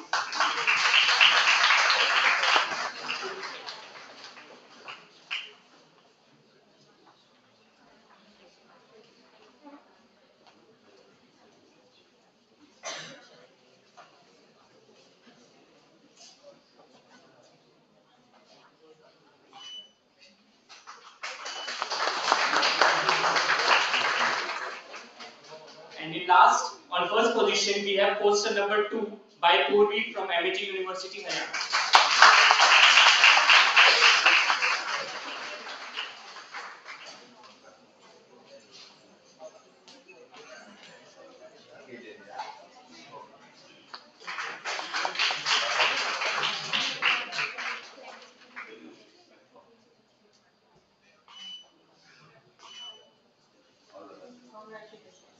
Congratulations to all the winners.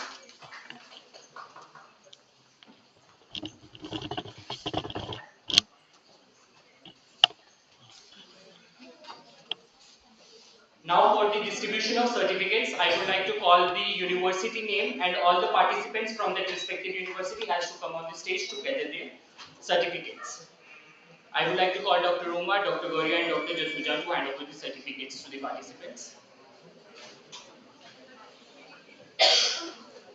Firstly, I would like to call all the students of Jaipur National University to be on the stage and gather their certificates.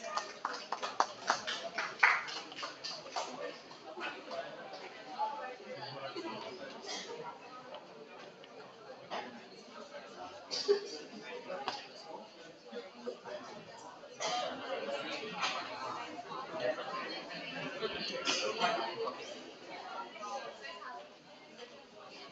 hope next time posters you will prepare very nicely, but I thank you very much for making the effort and coming all over. आज एक कुछ इधर आ जाइए, कुछ उधर आ जाइए। ठीक है, रोबिन। हाँ, इकट्ठे हैं, एक लड़की एक लड़का आ जाए और मेल में, और यदि कोई स्पेलिंग मिस्टेक वगैरह हो तो हमें बता देंगे, उसके बाद करेक्ट करके भेज देंगे आप। ठीक है, प्लीज। देखो सर, आप आगे जाओ, आप इधर हो ना, आगे देखो sir, yes right.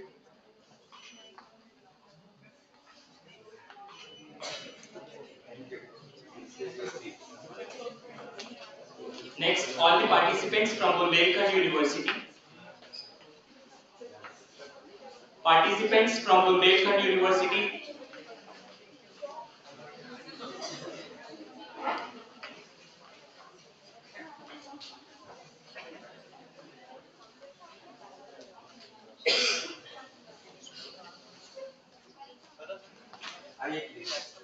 Keep that one boy. Next, Narayan Shastri Institute of Technology. Please be ready. Photo तो साथ में लो भाई। The participants from Dolphins College.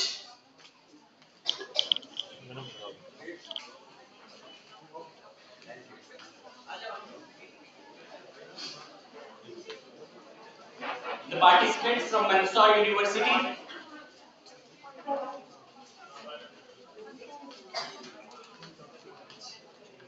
The participants from Vivekananda Global University.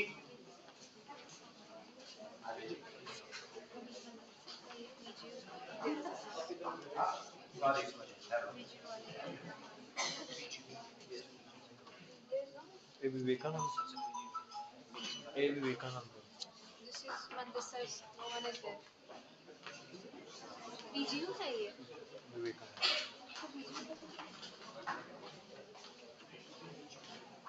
Only one. Okay. कितने हैं वैसे? ये किसके थे? Last PGU के लिए ना मैंने? नहीं MIT। Next, the participants from MIT University. अभी last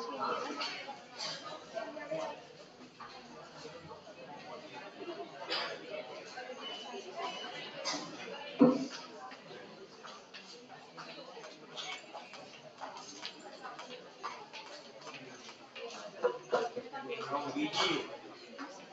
Next, the participants from Nehru Group of Institute.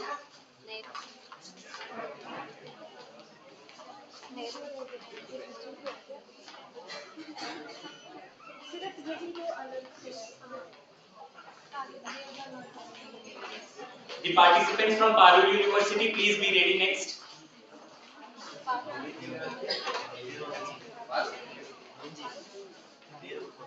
Okay, Mandi, very good. You are comfortable here? No problem. Stay and food. अब ये इधर, Please. आ जाइए, इधर आइए. Yes. Please.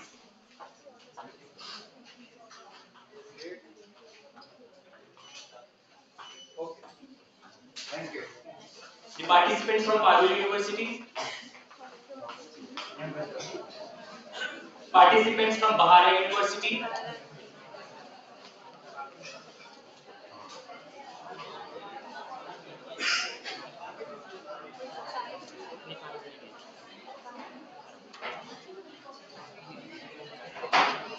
बाहर बाहर वाले.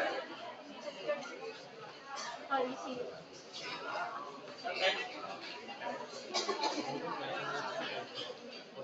Students from Chandigarh University. The participants.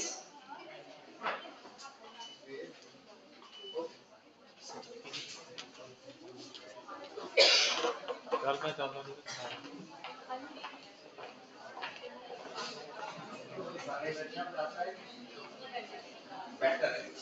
Earlier it was not. When you say better than this, okay. And Priya? Priya? Priya?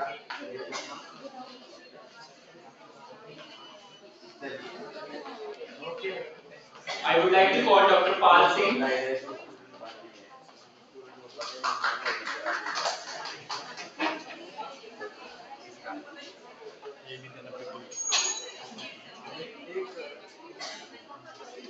Remit का भी अच्छा आप देहरादून से हाँ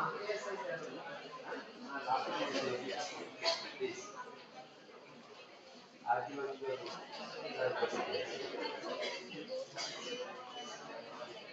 be in touch. We will be working together.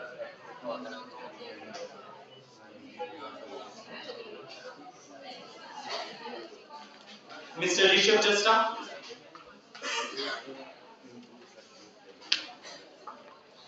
Mr. Jinesh Shivaji.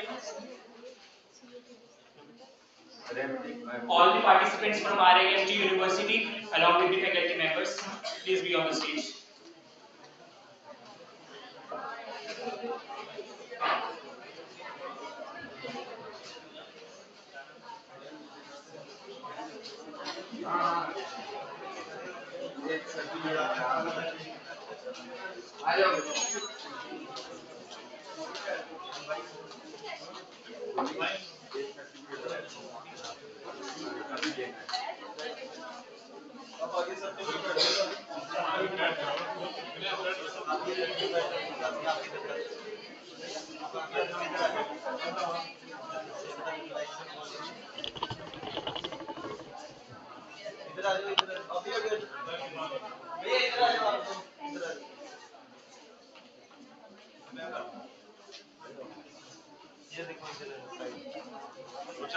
हाँ उधर देख के इधर मत मारना कैमरा हाँ इधर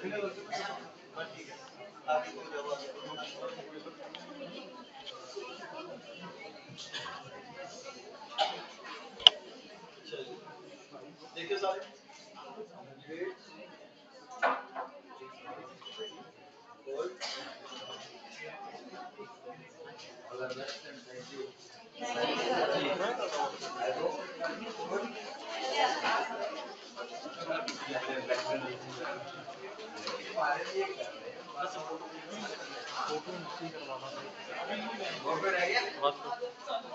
चलो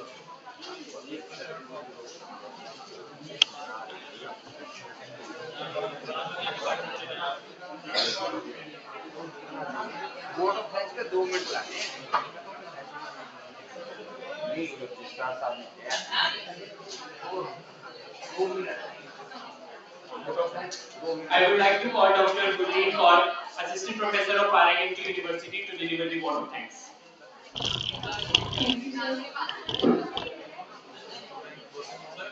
silent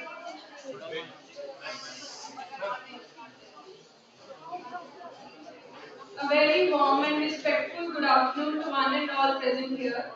As we come to the conclusion of this remarkable National Forensic Anthropology Conclave, it is my privilege and honor to extend our heartfelt gratitude to all those who have contributed to making this event a grand success. First of all, I would like to express our deepest appreciation to our esteemed dignitaries whose presence has graced this occasion and added immense value to the conclave. We are also grateful to the JKTA Research Center for Advanced Security Reforms for their continuous support and contribution to this event. A special thanks to our head of the department, Dr. O.P. Jasuja sir, and respected faculty members for their unwavering support. A sincere thanks to RIMT management team and IT team who put continuous effort to make this event success. To all the participants who joined online and offline, we truly appreciate your time and enthusiasm to this conclave. Once again, thank you so much to each and everyone who contributed in organizing this event.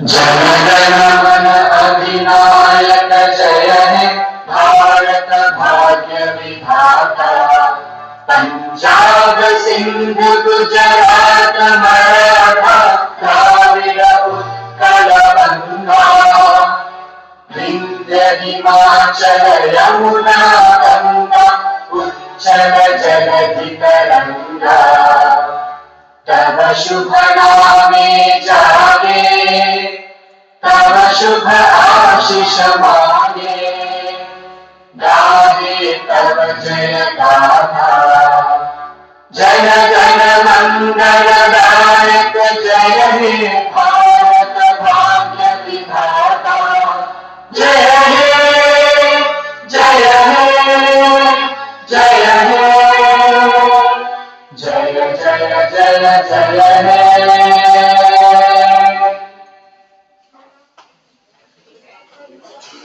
Thank you so much everyone for making this event a grand success. For group photo. I would like to call everyone on the stage for a group photo. Downstairs, please. And thank you very much once again.